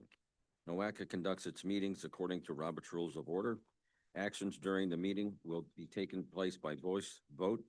If any member feels the need to abstain from any vote due to a conflict of interest, he or she should state their intention to abstain when the matter is introduced by the chair for presentations for the record. Subsequently, that member shall not participate in any discussion of the matter for which a conflict exists. According to Robert's rules, absence from a meeting does not require a member to abstain from the voting on the minutes. If the member still wishes to abstain, he or she should state their intention for the record. For the benefit of our guests and for the public and to the recording of the meeting, please be sure to speak into the microphone. The microphones can be turned on and off by using the button on top of them. Okay. We have item number 2, the minutes of November 14th, 2025. Any corrections or additions? Is there a motion to approve? Okay, Bonnie? Second. Okay, Morse, seconded. Okay, all in favor? Any opposed? Motion passed. Okay, is there any public comment today? Okay, there's no public comment. Okay, item number 4, President and Executive Director's Report. Take it away, Grace. Yeah, just an announcement. You may have seen, we have revived our NOACA newsletter. This goes out to all of our stakeholders as well as the board. And we dedicated the first edition to the board and specifically honoring Hunter Morrison, who was NOACA board president from 1991 and did a lot of work on the board for 20 years. So just, if you haven't seen it, take a look at it. And that is it. Okay. Item number 5, Executive Committee action items. Start with A. So the first item is the State Fiscal Year 2027 Overall Work Program, or OWP. The OWP represents the NOACA Annual Work Plan and Budget. Most of you in local government know this as the operating budget. It is equivalent also to the Unified Planning Work Program, which is what it is called in states outside of Ohio. So in Ohio, it's the overall work program, but others call it UPWP. That's what the feds call it. It has been developed in consideration of NOACA goals and the board's strategic direction. So we will always be using that vision statement and the goals, and that's what we've continued to do. One more thing is that this opportunity, or this item, always presents me with an opportunity to thank staff. It is not only a lot of work to put this together, so thanking Ronnie Blackshear and Deb Wardell for their work on developing the budget, but then thanking all the leadership team as well as all NOACA staff for the outstanding work they do day in and day out to get this done. So it's not just putting the plan together that we're presenting to you, it's the idea of this is the work that we're going to do in fiscal year 27. So thank you, staff, for always making it through. Appreciate it. Okay, at this time, the SFY 2027 Overall Work Program, OWP and Budget, can I have a motion? Oh, actually, I'm just going to do a presentation. Presentation No, first. Go ahead. Go ahead. Sorry. He prefers the motion, he said. Right. Just go right to it. So go ahead, Ronnie, you may go ahead and begin the presentations. Great. Good morning, committee. For the record, Ronnie Blackshear, NOACA staff. The action requested is the request that the executive committee place the NOACA State Fiscal Year 2027 OWP and budget document on the Board of Directors agenda for March 26th. Previous action was the State Fiscal Year 2026 OWP was approved by the board in March of 2025 and amended in September 2025. The OWP is the federally required document. It's developed annually. It represents NOACA's budget and guide for transportation, environmental, and economic development planning work. It includes detailed descriptions of tasks, work elements, and a summary of the budget used to fund the planning activities. As far as the input into the OWP, we take a look at new initiatives, ongoing activities, the actual budget, and it also represents a framework for the long-range plan implementation. As far as the schedule of the approval of the OWP, at any given time, we're working on 3 OWPs in any given point during a fiscal year. The work of a new OWP begins between August and December. January 30th of this year, we had the Finance and Audit present the budget portion of the OWP. Today is the Executive Committee meeting of the OWP. A draft of the OWP is due to ODOT and FTA, FHWA on March 6th. Board action will occur on March 13th, and the final document is due to the feds and ODOT on May 8th. As far as the work program activities, it's made up of the 7 divisions: executive programming, environmental planning, transportation planning and engineering, public affairs, finance, and administrative services. And these are the activities for each of the divisions. So in the interest of time, I will not read all of them. I'll just read a couple of them. It's found in your memo in the packet. As far as the executive, government affairs and research on federal and state policy funding, provide overall administration, management, and strategic leadership of the organization, and the support board, committees, subcommittees, and councils. On the programming, develop the state fiscal year 2028 through 2031 TIP and manage the state fiscal year 2026 through 2029 TIP. Monitor capital monitor capital program performance measures and maintain monitoring program reviews and compliance with federal and state oversight requirements. Under environmental planning, prepare air quality index public forecasts, alerts, and messaging. Provide technical support for air quality outreach and public education. Continuing with environmental planning, coordinate with Ohio EPA to work to improve regional water quality. Continue managing and maintaining the Brownfields Revolving Loan Fund.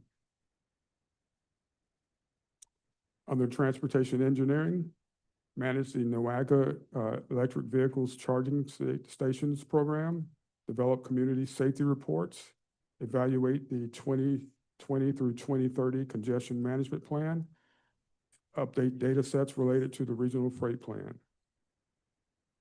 Under transportation modeling, perform sub-regional transportation analysis, update the functional classification system, update and maintain the NOACA GIS portal.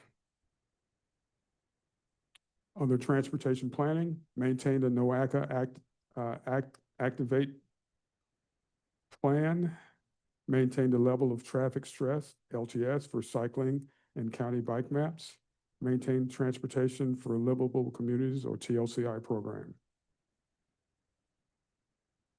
Under public affairs, communication and marketing strategies to increase awareness, understanding of NOACA's vision, mission, and goals.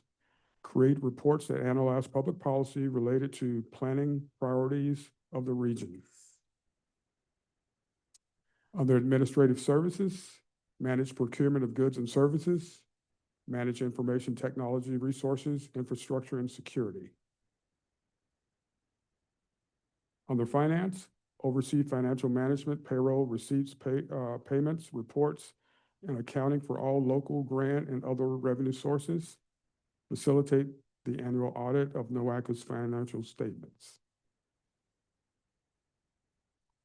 Regarding the fiscal year 2027 OWP budget highlights, while the details of the full proposed budget can be found in the actual OWP, which is online, there are some high-level viewpoints we would like to bring to your attention.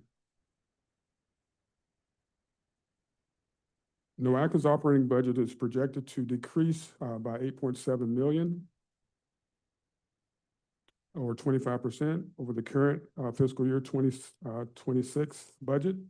The pass-through budget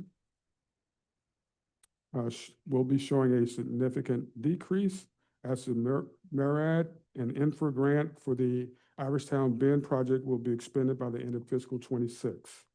That will leave 5310 and brownfields programs in the pass-through budget for fiscal year 2027. Standard budget assumptions have remained unchanged with the authorization of still 47 staff members. There's a possibility of a 3% total merit increase for staff members, and health insurance increases by 3% for the first 6 months of fiscal year 2027. Regarding revenue sources, the NOACA operating budget is broken down between local, state, and federal funding, and these are the percentages you see as normal federal funds represents the bulk of the amount at 92%. Taking a closer look at the federal funds, the largest contributor in recent history has been the Consolidated Planning Grant, the CPG funds, which is generally at 75% until the CFI grant was added to the budget in fiscal year 2025. And for the second consecutive year, FHWA's funds and the CFL grant is the largest source of federal funding. CPG funding will provide 16% of the federal funds, for 27, with CMAQ, STBG, FTA, and EPA rounding out the federal resources percentages that you see on the screen. The operating capital expenditures account for 57% of the fiscal year 2027 budget, and it's predominantly due to the CFI grant. Salaries are the second highest projected category at 18%. It represents 27% when adding in fringe benefits. Comparing the actual expenditures from fiscal year 25 and projected expenditures for 26 and 27, you can see several trends that are occurring. Salaries and benefits have been increasing at an average rate of about 17%. That's primarily due to an increase to a number of new staffing members that's been added, promotions, merit raises, and finally, the health insurance costs increase, as well as a decrease in the use and cost of contractual services. Contractual services are expected to decrease again by 32% from fiscal year 2025. And occupancy and operating costs have stabilized over the last few years. However, we are seeing effects of the national trends of a rise in utility and service repair costs. I can attest to that because my electric bill has been going up. The operating capital expenses have also normalized, but we do anticipate the need for parking lot, roof, and window repairs replacements in the near future.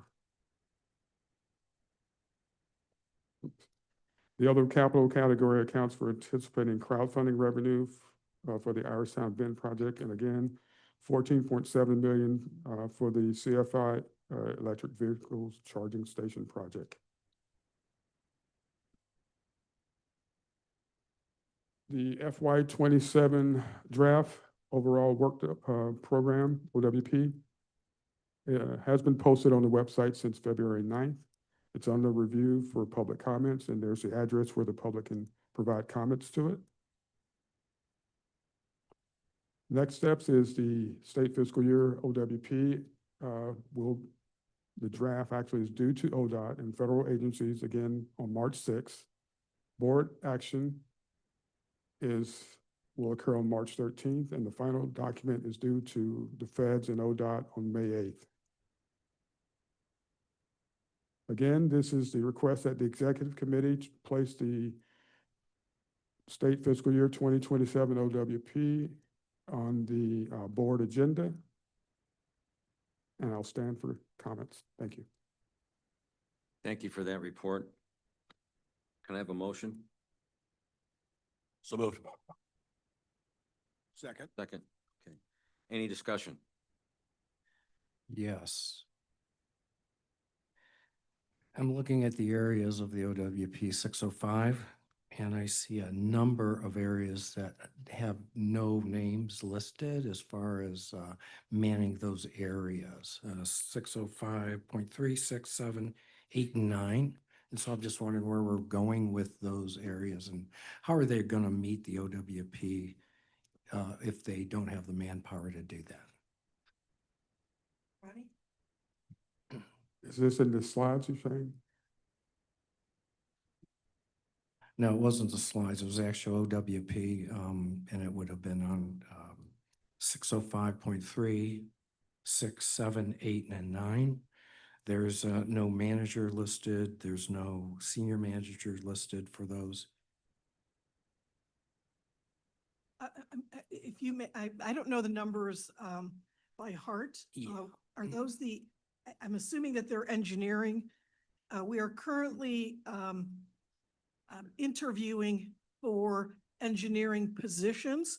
And so the anticipation is that staff will be hired. I think at this point, they are very short-staffed, and we anticipate that they would be hired in order to get this done by July 1, when it would begin. We just don't have names for them yet. Also, I can say what we've done in the past when we have had some staff shortages, we have on-call consultants that can do the work.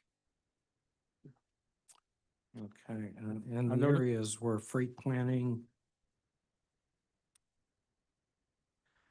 Let's see, flip the pages, congestion management process, regional safety program, transportation asset management, and signal timing optimization programs, all pretty important programs.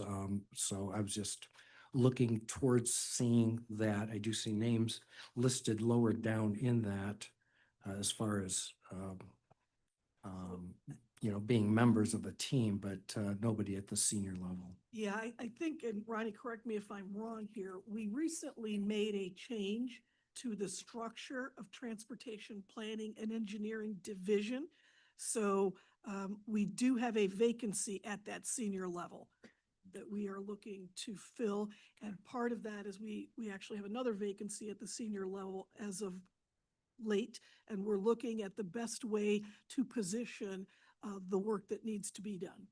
Also, there are several categories under 605, and each of the categories, my understanding is I look at the draft of OWP, there are staff that are assigned to it now. There may be some that are still vacant, but staff will, consider, those are still the projects that we're still looking at doing.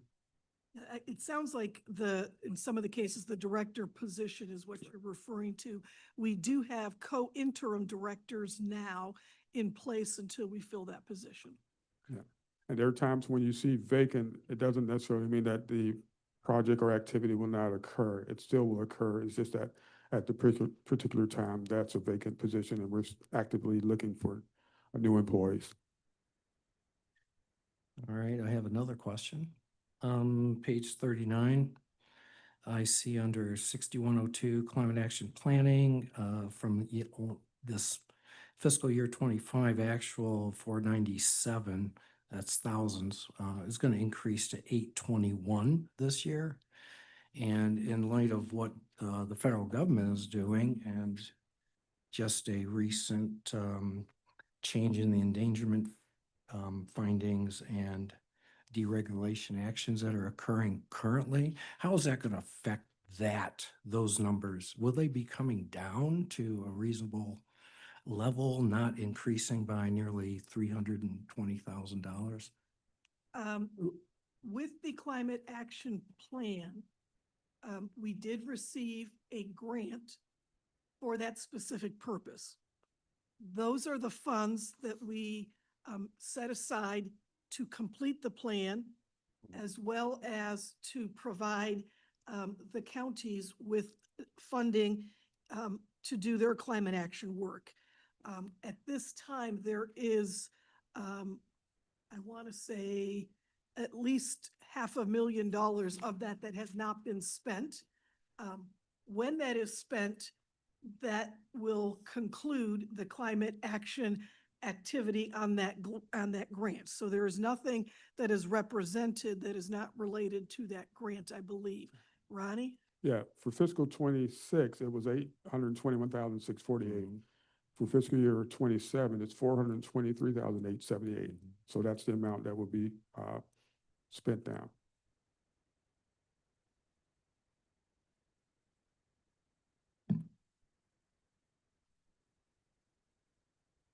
Okay, all right, thank you. Any other questions or discussion? Bonnie? Ronnie, could you go back a few slides to the expenditures where you have capital and other capital or operating capital? No, you were just on it, yeah. Can you explain the difference between operating capital and other capital? And give me examples of the other capital? I can answer this if, the operating capital, are things related to our, operations. So if we're talking about servers, we're talking about issues with the building, et cetera. Other capital are unique things, such as the $12 million that we had in CRISA funds for Irish Town Bend. The way we had to represent it on the books was NOACA funds for other capital. And when we outlaid for Irish Town Bend, it would come off of our books. Also, the $15 million CFI grant for EV charging stations is in that other capital. And the reason you see a decline from 26 to 27 that is very significant is that we have paid out a large amount of the Irish Town Bend funds. And at that point, we are really just looking at mostly the CFI grant. It also includes the anticipated crowdfunding revenue too. Mr. Chair, just on the Irish Town Bend, and just the port, as Grace knows, just finished the stabilization side of this, which is an enormous benefit for the river and companies like Cliffs and also those upslope on the 25th Street to stabilize that land. So I just want to say hats off to the Port of Cleveland, and Jeff is on our board, but not on this committee. But my question to Grace is, I know they have a project gap. Is NOACA done with, we've allocated a certain amount and we're paying it down according to the schedule. Right. Do you know how much we have to pay down, and any chance you know how much the gap in the project is? So NOACA put forward $12 million of its CRISA funds, as well as several $1 million of its capital funds. And then we were able to secure a infra grant for about $9 million.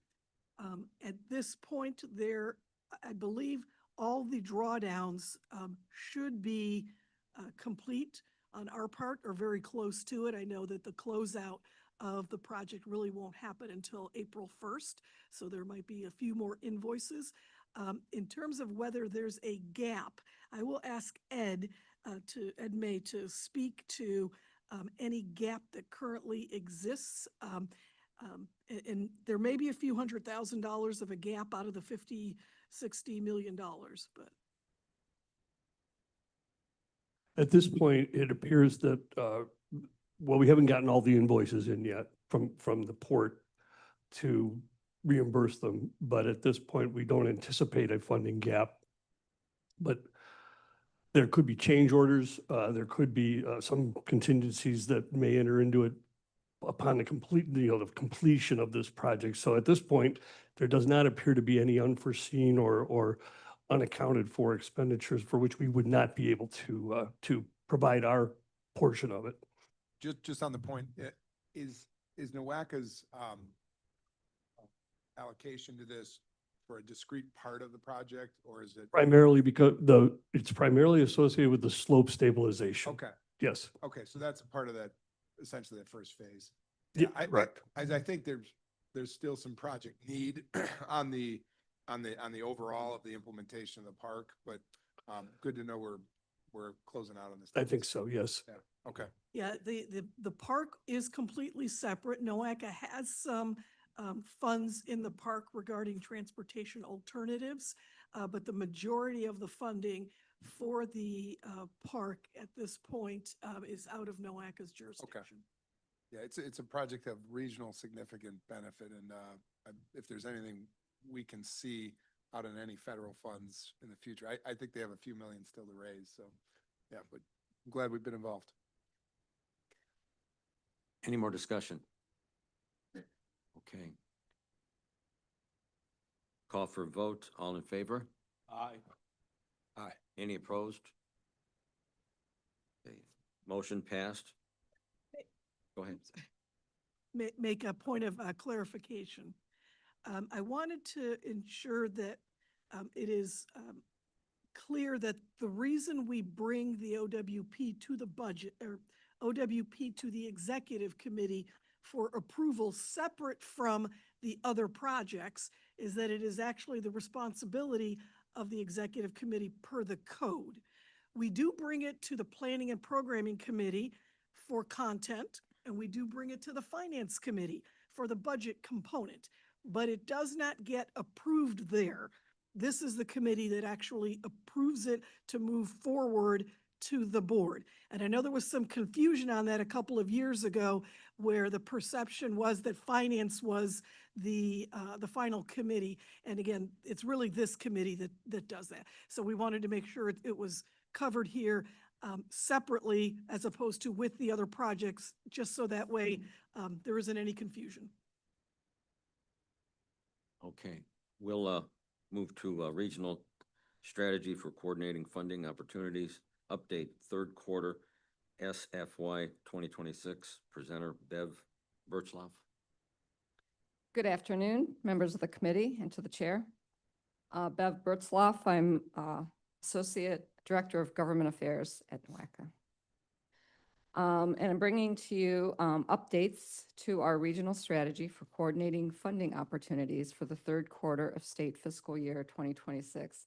And just as an FYI, this strategy came directly out of executive committee, so that's why we always bring these updates directly back to executive committee. It doesn't go through any other committees.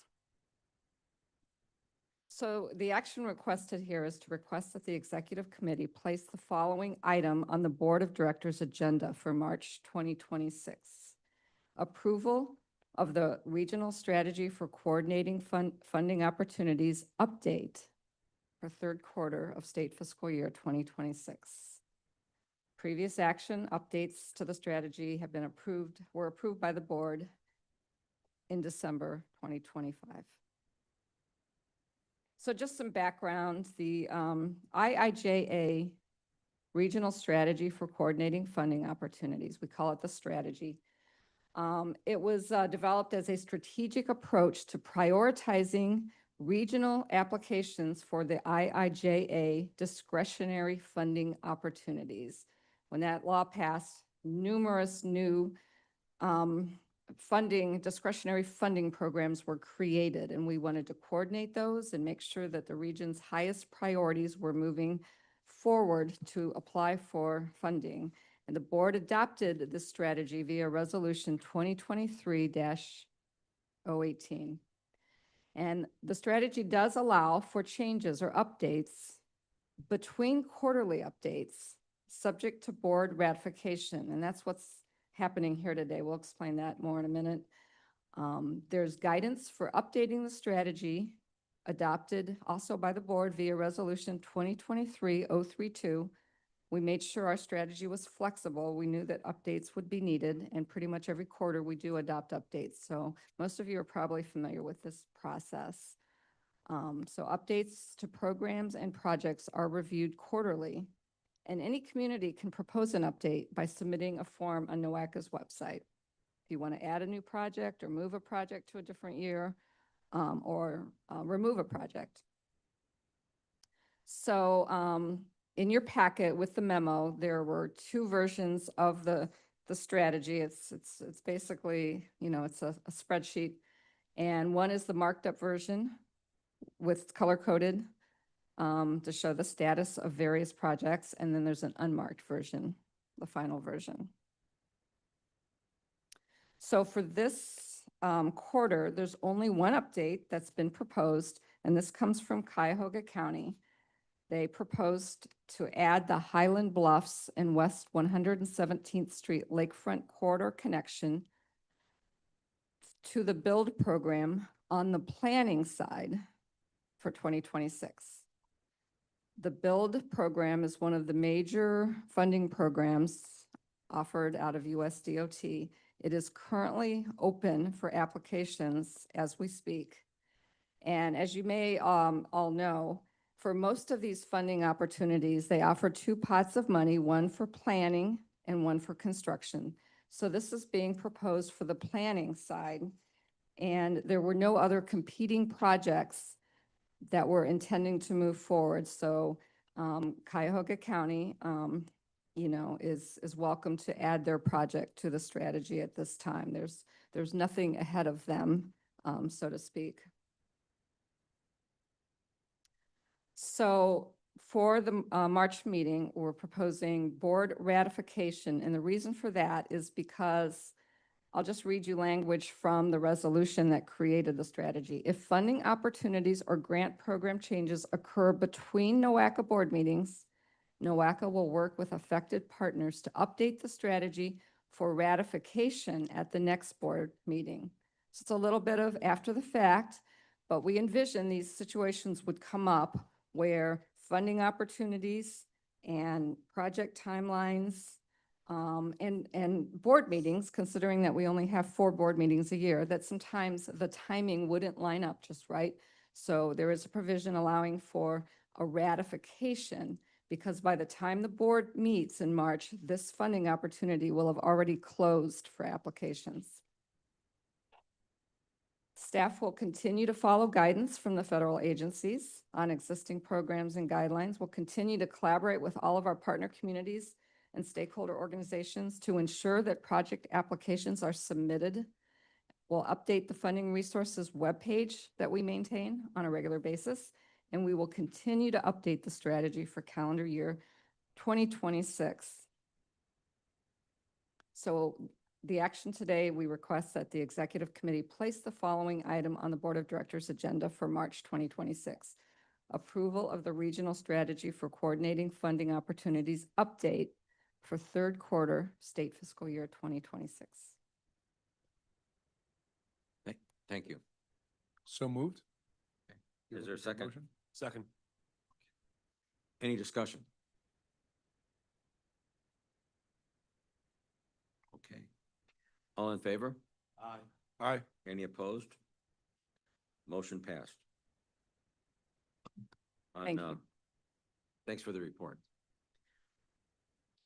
Item number 6, Board of Directors meeting March 13th, 2026.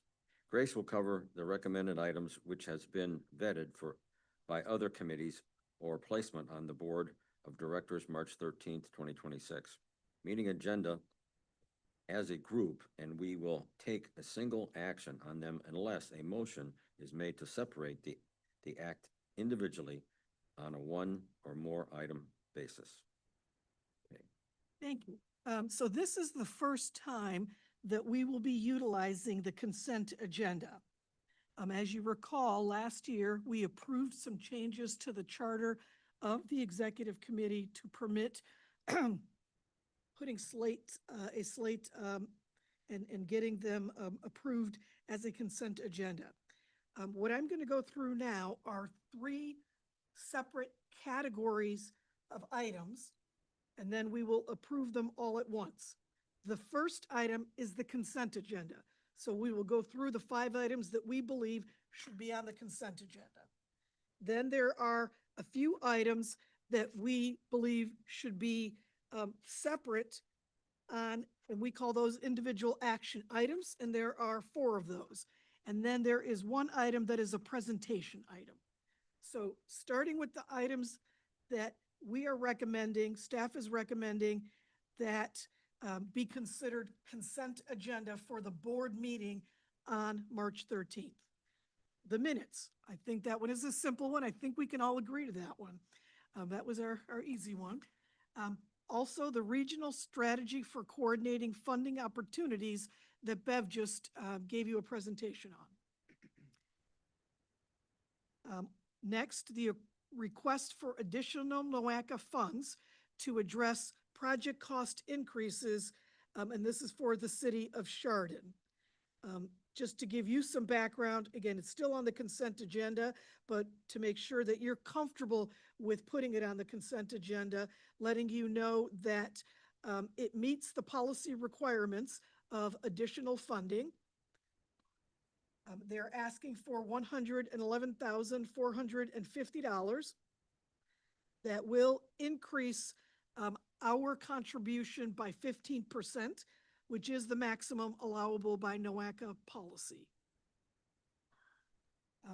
The reason for the increase is significant inflation that has been seen over the last couple of years. This project was originally approved in state fiscal year 2021. So between that time and now, there has been significant increases of about 24%. So if there's any other questions, I'd be happy to answer it. But this was vetted by the Finance Committee, so that is why we are proposing it be on the consent agenda. Okay. Then moving along, third quarter, state fiscal year project plan reviews. So the third quarter are new ones. We have projects that are not requesting NOACA funds, but still need to be in the TIP. Project for Lake Tran to improve cross-county transportation. That's $2.9 million, but again, not NOACA funds. Oops. That is the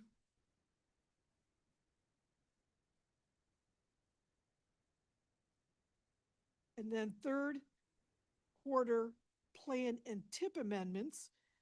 The Lake Tran project will also go through plan and TIP. And then there are a significant number of projects of ODOT and GCRTA that are going through the process to be amended to the TIP and to the plan, or the TIP, this one is the TIP. And again, this is not programmed with NOACA funds. This is either ODOT's own funds or the Transit Authority's own funds. We are approving it for planning purposes.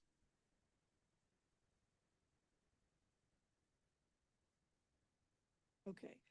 Any questions on the consent agenda items? And particularly since this is our first time, are you comfortable with what staff is recommending for the consent items? Do we make a motion for the? No, I'm going to do consent? it all at the Well, same time. Yep. gotcha. Just want to, again, since it's the first time, just want to give you a little time to think about it. And with that, I am comfortable with this. I just want to make sure that before we have the Board of Directors on the 13th of March, that everyone really has an understanding of what it is, and to also read the minutes to make sure they don't have any changes and to get those changes back. Good point. Mr. Chair, Yes. and just to review, if you can address, anything that we put on the consent agenda, that if we get to the board meeting and somebody says, hey, I would really like to discuss this in detail, then I think we'll be, a motion and a second at the board meeting to then remove it from the consent and then put it on the individual, correct? That is correct. Yeah, and just in fact, that wouldn't even go to vote. If a member wants to take it off the consent agenda, it comes off of the consent agenda and will be placed on the regular agenda for discussion at the appropriate time. Mr. Chair, just with the qualifier that Mr. Beveridge made, I just want to say this represents a significant process improvement, and I want to thank Council Gambala for bringing this to us. I wish we had this last year.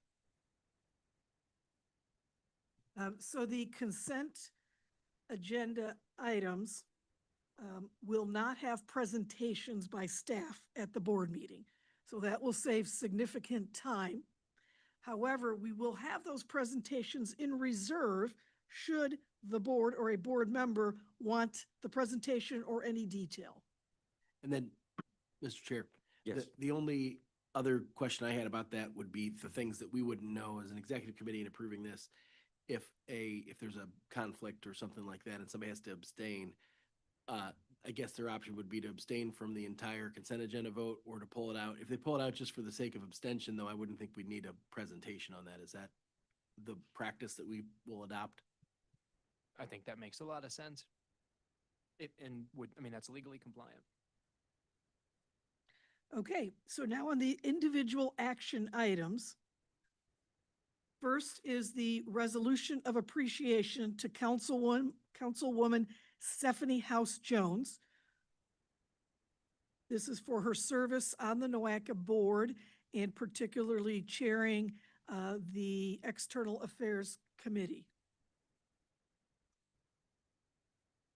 Mr. Chair, I'd move, do you need a motion on this or is it part of the consent? It's all at Oh, once, good, yeah. oh, good. The next one is the state fiscal year 2027 overall work program and budget. Again, you just heard the presentation, so we're not going to go through it today, but this would be an item that we feel is significant enough to go separately to the board. Then the second quarter state fiscal year 2026 project plan reviews. Normally, PPRs, plan and tip amendments, we anticipate will go under consent agendas, but this one is specific to the public infrastructure improvements in Brook Park. And that is a longer process that we had to go through for the PPR. And there was a lot of issues associated with the work that was done to analyze this. And so again, because of all the sensitivities, we are taking it through the individual. Just to give you a little bit of background on what we will be reporting to the board, this is a Conceptual drawing. a conceptual document of the improvements to the roadway structure around the proposed new stadium. There are 6 separate buildable units represented in that picture. Those are the 6 items that are under project plan review that are specifically being requested to move forward with. So that's what we reviewed and analyzed and what we are suggesting to move forward with. This has gone through a significant process, starting in August, presenting it to councils, then presenting it to Transportation Subcommittee in September. Additional councils in late September, planning and programming in October, which was then sent back to the Transportation Subcommittee. And lastly, presented to Planning and Programming Committee for action on January 30th. I want to ensure the board that NOACA staff has independently analyzed the projects and analyzed the transportation impacts of the stadium on the region, as well as the county, as well as the influence area. We have used our travel forecasting model to do so, which is the model of record.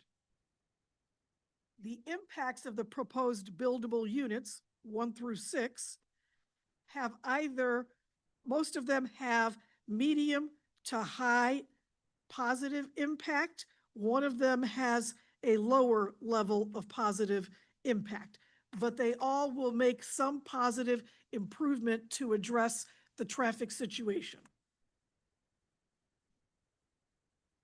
How is that possible? Many ask. The main reason is, particularly considering the airport is nearby, the easiest way to understand this is we have significant capacity on the interstate system, and we have people that will be going to both the airport and or the stadium coming from multiple directions, which is different than what happens now with the stadium, since it is south of the lake. people are only coming from 3 sides instead of 4. So that does help the situation.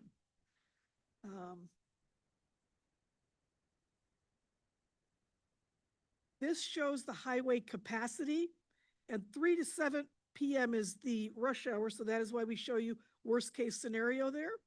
But you will see that, let's use I-480 West to the right as the example. That has capacity of 30,300 cars.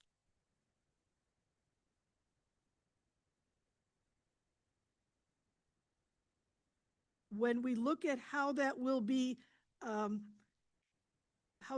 impacted by the events, so in the purple, the 22,000 is the estimate of typical weekday road users, and then the blue is the estimate of event visitors.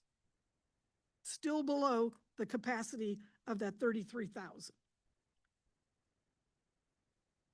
In terms of time, which is what people usually want to know, how much time will I be delayed? There will be some delay. This is measuring delay of people going to the airport during or on game days, before 3 PM, 3 to 7, and then after 7. And we have an average waited time, which is what we had showed previously. And when you do the average, there's not a whole lot of difference between the base, because you are looking at an average. We did, in this representation, pull out a maximum delay time so you could better understand that what will be the delay for people who will be delayed. So we're looking at 3.1 minutes and 2.3 minutes, less than a minute or around 30 seconds for before 3 PM. And those are people entering the stadium. Exiting the stadium will be much more complicated in terms of congestion.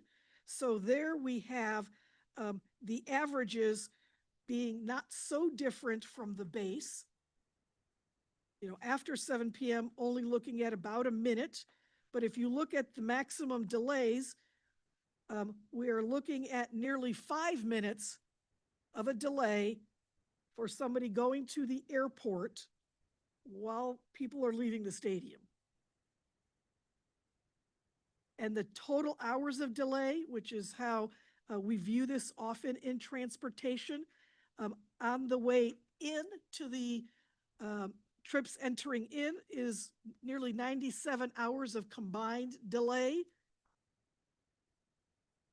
And exiting trips, nearly 81 hours of delay, total delay.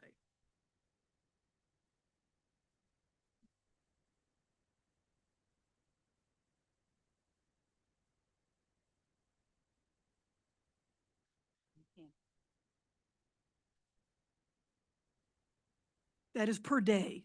And I'll ask Ali Makarachi to get to the microphone if we have any other specific questions, and or if you can elaborate on that for Chief Tewin.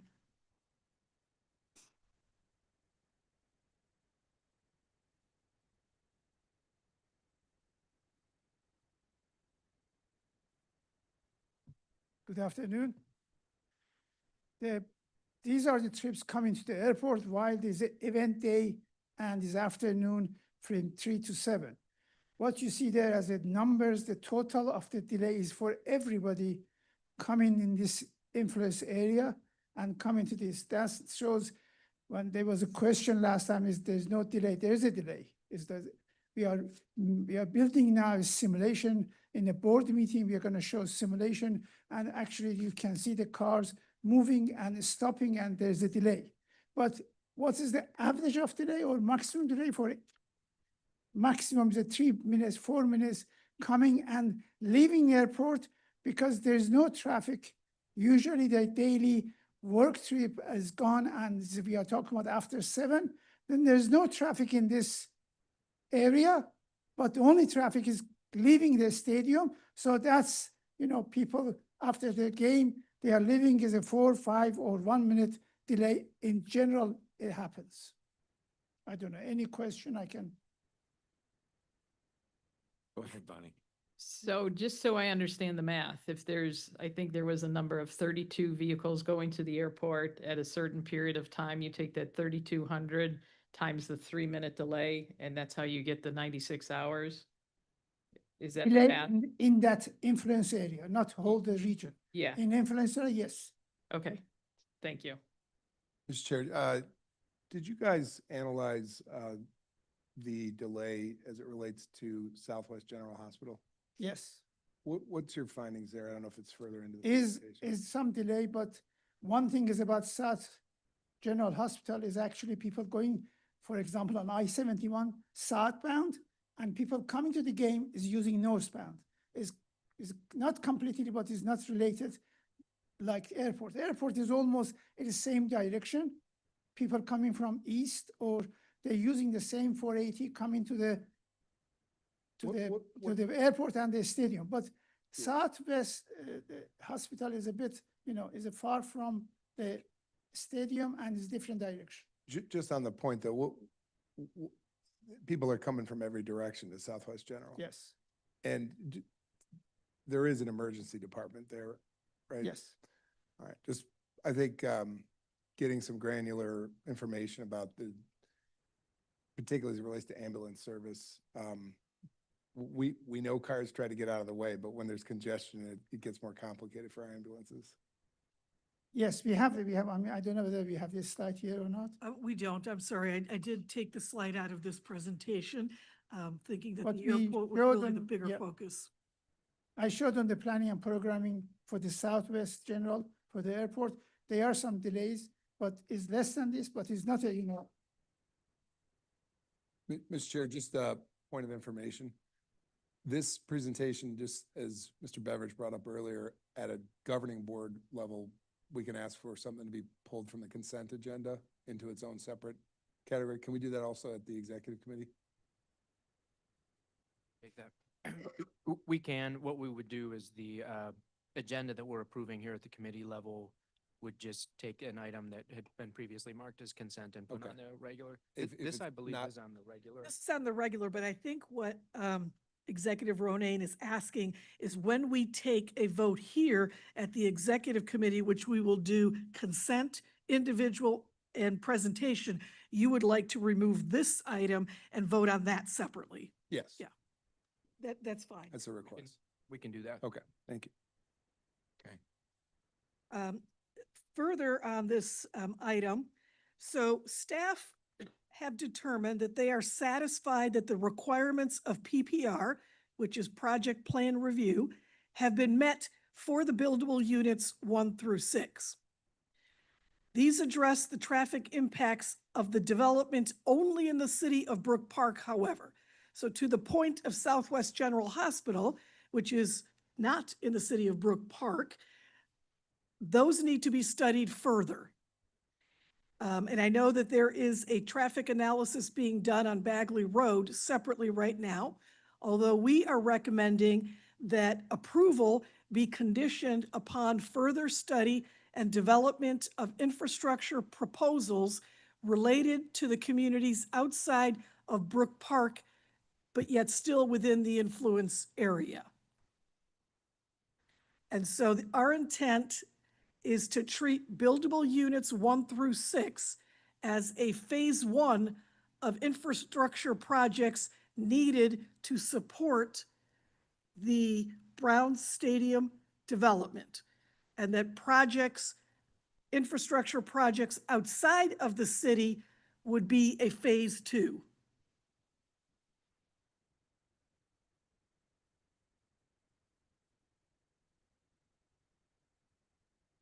Ryan, would this be where somebody asks to remove this from the agenda? I mean, from the slate? Yeah, what we could do is, when we make the motion to approve the agenda, we'll do a motion to amend or remove a piece from the consent agenda and then approve it as amended. Okay, so not now. Got it. So any further questions here? Okay, then moving on, we have the 2026 TLCI, or Transportation for Livable Communities Initiative Program recommendations. This is one of our flagship programs. We have usually about $2 million available. We have a little bit more this year because of projects that came in under budget or did not move forward from previous cycles. We had a request of 5 planning studies for 680,000, where we can spend only a maximum of 500,000, and 14 implementation requests for 6.2 million, where the maximum would be 2 million.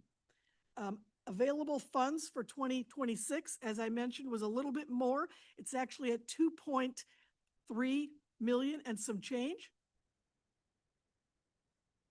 These are the recommendations for the planning studies. So we have 4 of them: GCRTA, Liverpool Township, Mentor on the Lake, and Solon.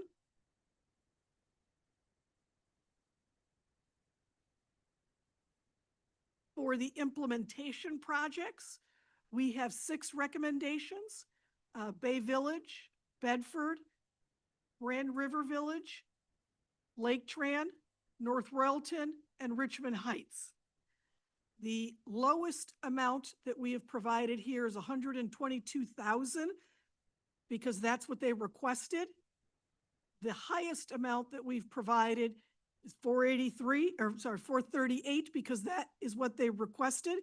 We mostly tried to align our contributions or recommended funding to what they asked for.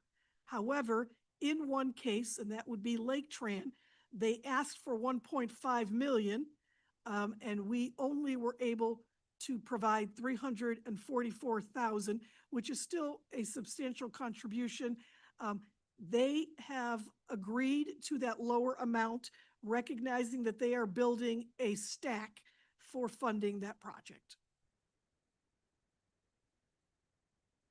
Question in regard to that. I'm going to ask the opposite. Can we request that certain, particularly this one, go into the consent agenda and be lumped into that?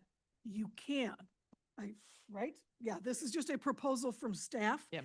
The main reason we proposed it was because it only comes up once a year, and that a lot of times board members like to look at the projects that have been approved and make comments. But it is also, or can be viewed as a routine item.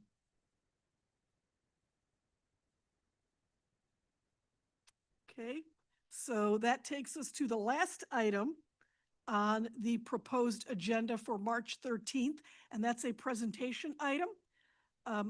ODOT has requested to make a presentation to the NOACA board on the Interbelt Modernization Plan.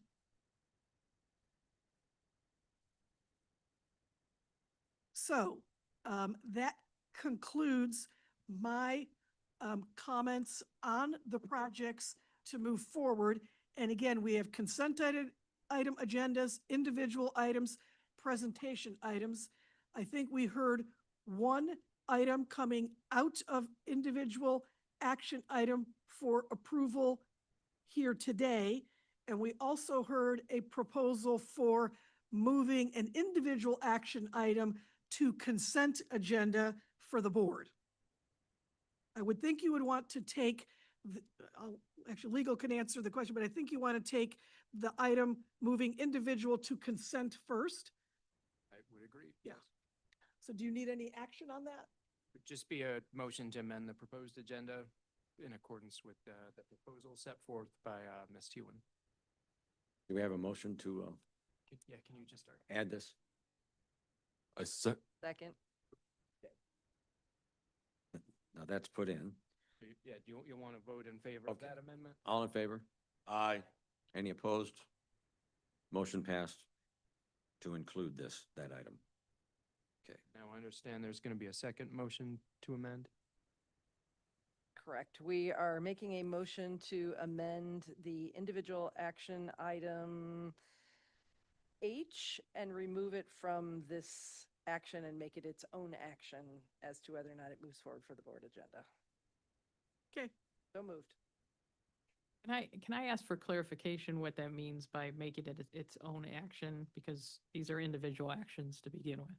So what they're referring to, they being Executive Ronayne and Debbie, is that they would like this to be an individual vote here at executive as to whether or not to put it on the agenda for the board. Understood.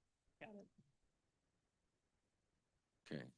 Motion made, motion seconded. All in favor? Aye. So then the next Vote motion, aye. We'll vote again. Yes. you voted nay?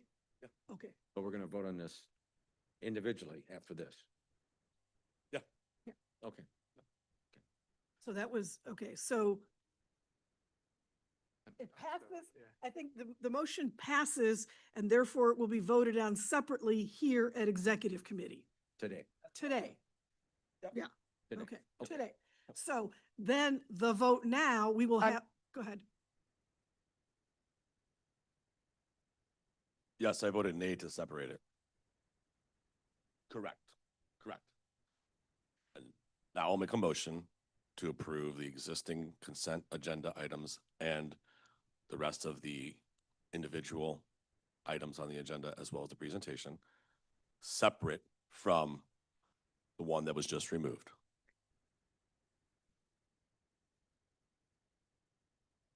All one motion for consent, individual, and presentation. It's all one motion. We moved an individual up to consent. That was yours. So there's, Just Yeah. move it up. Yeah. Yes. Okay, all in favor? Aye. Aye. Any opposed? Motion passed. so now the item on the floor would be H, the second quarter 2026 project plan reviews to be placed on the agenda for March 13th. And I would move that we include that on the March 13 agenda. And I'll second it. Motion made, motion seconded. All discussion? Do you want discussion? Any more discussion? I guess just for the record, we'll say we just still feel that there are a number of concerns and it isn't ready to move forward to the full board. Even what you presented earlier, Grace, that it is contingent upon other studies. We feel those pieces are important to be done before the full board acts on it. Mr. Chair. Yes. And I appreciate the version of this. This is my first executive committee meeting. So the sense that I have too is the presentation the board will see on March 13 is a bit more robust than the version we saw here today as well. And so while being sensitive to the Cuyahoga County's concerns, I do think some more robust presentation is appropriate for the board to take action on it. So to the extent I'm voting to move forward with including that on the agenda, it is with the expectation that some of those questions have additional presentation points for the entire board to see and consider before it takes its action. But in terms of moving it off of the executive committee agenda and onto the full board's agenda, I think it's appropriate. Thank you. And that is correct. The presentations today have been truncated for the purposes of the executive committee because they were already dealt with in committee at the longer points. But we will revisit that for the March 13th meeting. And also just one more, Mr. President, for the sake of the record and the future, as a new member of the executive committee, I appreciate the truncated version of the presentations. So thank you for that. Okay, any more discussion? And voting yes would be in favor of this being on the Agenda, agenda.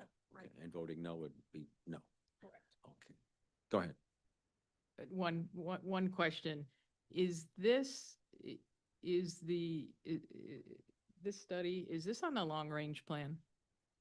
It is not on the long-range plan yet. That is on the schedule for the June board meeting. So we get through this PPR. We have additional studies, particularly related to air quality conformity analysis that needs to be complete before we can move forward with putting it on the plan. So as I understand, there's a track application that was made for this particular work. How does that impact the track application? That recently came to light in terms of a potential challenge with the timing right before the committee meeting. clearly track allowed the projects and has allowed projects to be applied for and approved without being in the long-range plan. So there is no requirement for track to be in the long-range plan. You simply, as an MPO, have to give them an acknowledgement, which we gave them, and they accepted. The question is a little more complicated in that we're talking about environmental review, and in the track process, projects that would be funded at a tier 1 level, which is construction, they would like environmental review to be complete before that project is awarded funding. The track expects to put out a draft list March, open for public comment, I think for 45 days, then approve it thereafter. We did speak with the director of the track program yesterday, and I say we, myself and the consultants for Brook Park on this project. The track folks said that that process is what they would like to see in an ideal world. They also recognize it's not an ideal world, and that the key is to make sure that we're doing as much as we can, as quickly as possible to get all the approvals, but that track can still award a project if they would like to, and they can make that decision how they want to make that decision. And I know our fine consulting company that is doing the work is here. Do we have an idea of how far along they are with the environmental document and the air quality? Yeah, well, it's my understanding the environmental document from their perspective, their side, is complete and submitted to ODOT. So it is currently under ODOT review.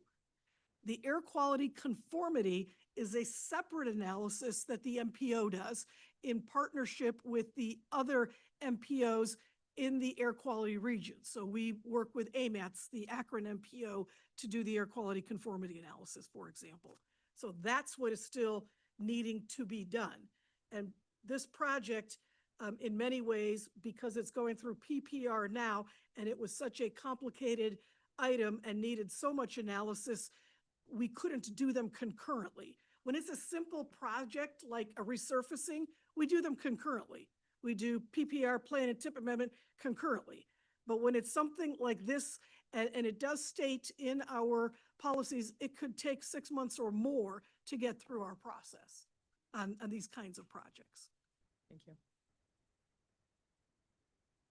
And if, I didn't know if you wanted. You no. answered Okay. it. Thank you. Okay. Any more discussion? Okay. All in favor? Aye. Abstain. Any opposed? One abstention.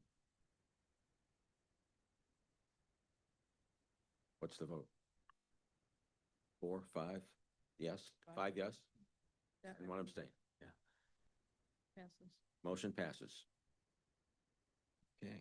And so at this point, we have completed the exercise of developing the board agenda for March 13th, which will be the first time we utilize a consent agenda. Okay. Thank you. Congratulations. Now, item 7, presentation items, none. We have none. So item 8, executive session. Can I have a motion for the Board of Directors to adjourn to the executive session pursuant to Ohio Vice Code 121.22G1 to consider the appointment, employment, dismissal, discipline, promotion, demotion, or compensation of a public employee or official for an investigation of charges or compliance against a public employee and the Ohio Vice Code 121.22G3 conferences with a attorney for the public body concerning disputes involving the public body that are the subject of or pending or intimate court action. So moved. Second. All in favor? Aye. I think do we need a roll call? Roll call. Yep. Roll call. Commissioner Beveridge, Aye. Bonnie T. Win, Commissioner Dvorak, Yes. Commissioner Harrison, Yes. John Gall, Yes. Debbie Berry. Okay, it's unanimous. Okay. 12:52. Go to the conference room.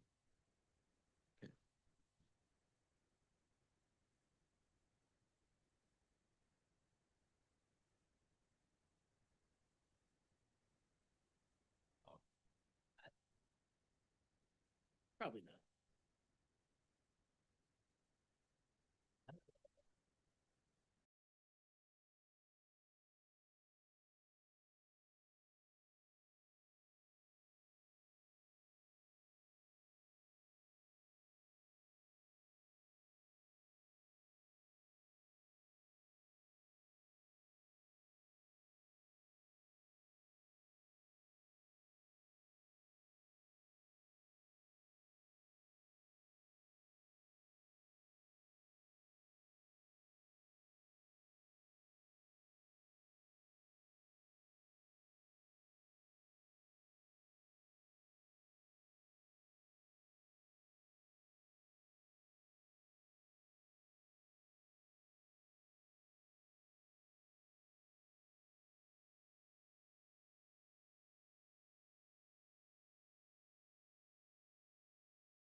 Favor? Aye. Any opposed? Motion's approved. Any reports or updates? I hear none. Old business. Is there any old business? None. New business? None. I have, actually, sorry, just, it won't take long. Two questions that came up and I thought they'd be better for the open session. Is there any discussion, this has come up in Medina County a couple times about, moving meetings for this year? Maybe this is more of a governance or hosting them elsewhere. In Oh, the governance committee. Okay. We are moving the September 11th meeting. Yeah. To the following week, and then the committees to the following. I mean, Location? location, right, the venues. And I don't know if Mayor Bibb has it had any thought to entertain that, but it was a nice thing to do and Medina County was left out. So, we're eager to host when the opportunity presents itself. So, Medina Geauga. Yeah. This year. yeah. Yep. We will find one of the further flung portions of the county. I want everybody to know that right now. We'll be meeting in Homer Township more likely. So, I hope everybody knows how to get to Ashland, but no, just joking. Well, we'll take that into consideration. Great. Appreciate that. Yep. Okay. Thank you. That was it. All right. Any more new business? Okay. Item number 12, adjournment. Can I have a motion to adjourn? So moved. All in favor? Aye. Aye. Any opposed? Nope, nope. The meeting is now adjourned. Next meeting is May 8th, 11:30 to 1:30. It's after 1:30 right now. Jeez. It is. Great job. Yeah. Since the mayor left you abandoned, I just want to say, wonderful work today. Now, did you meet our new administrator?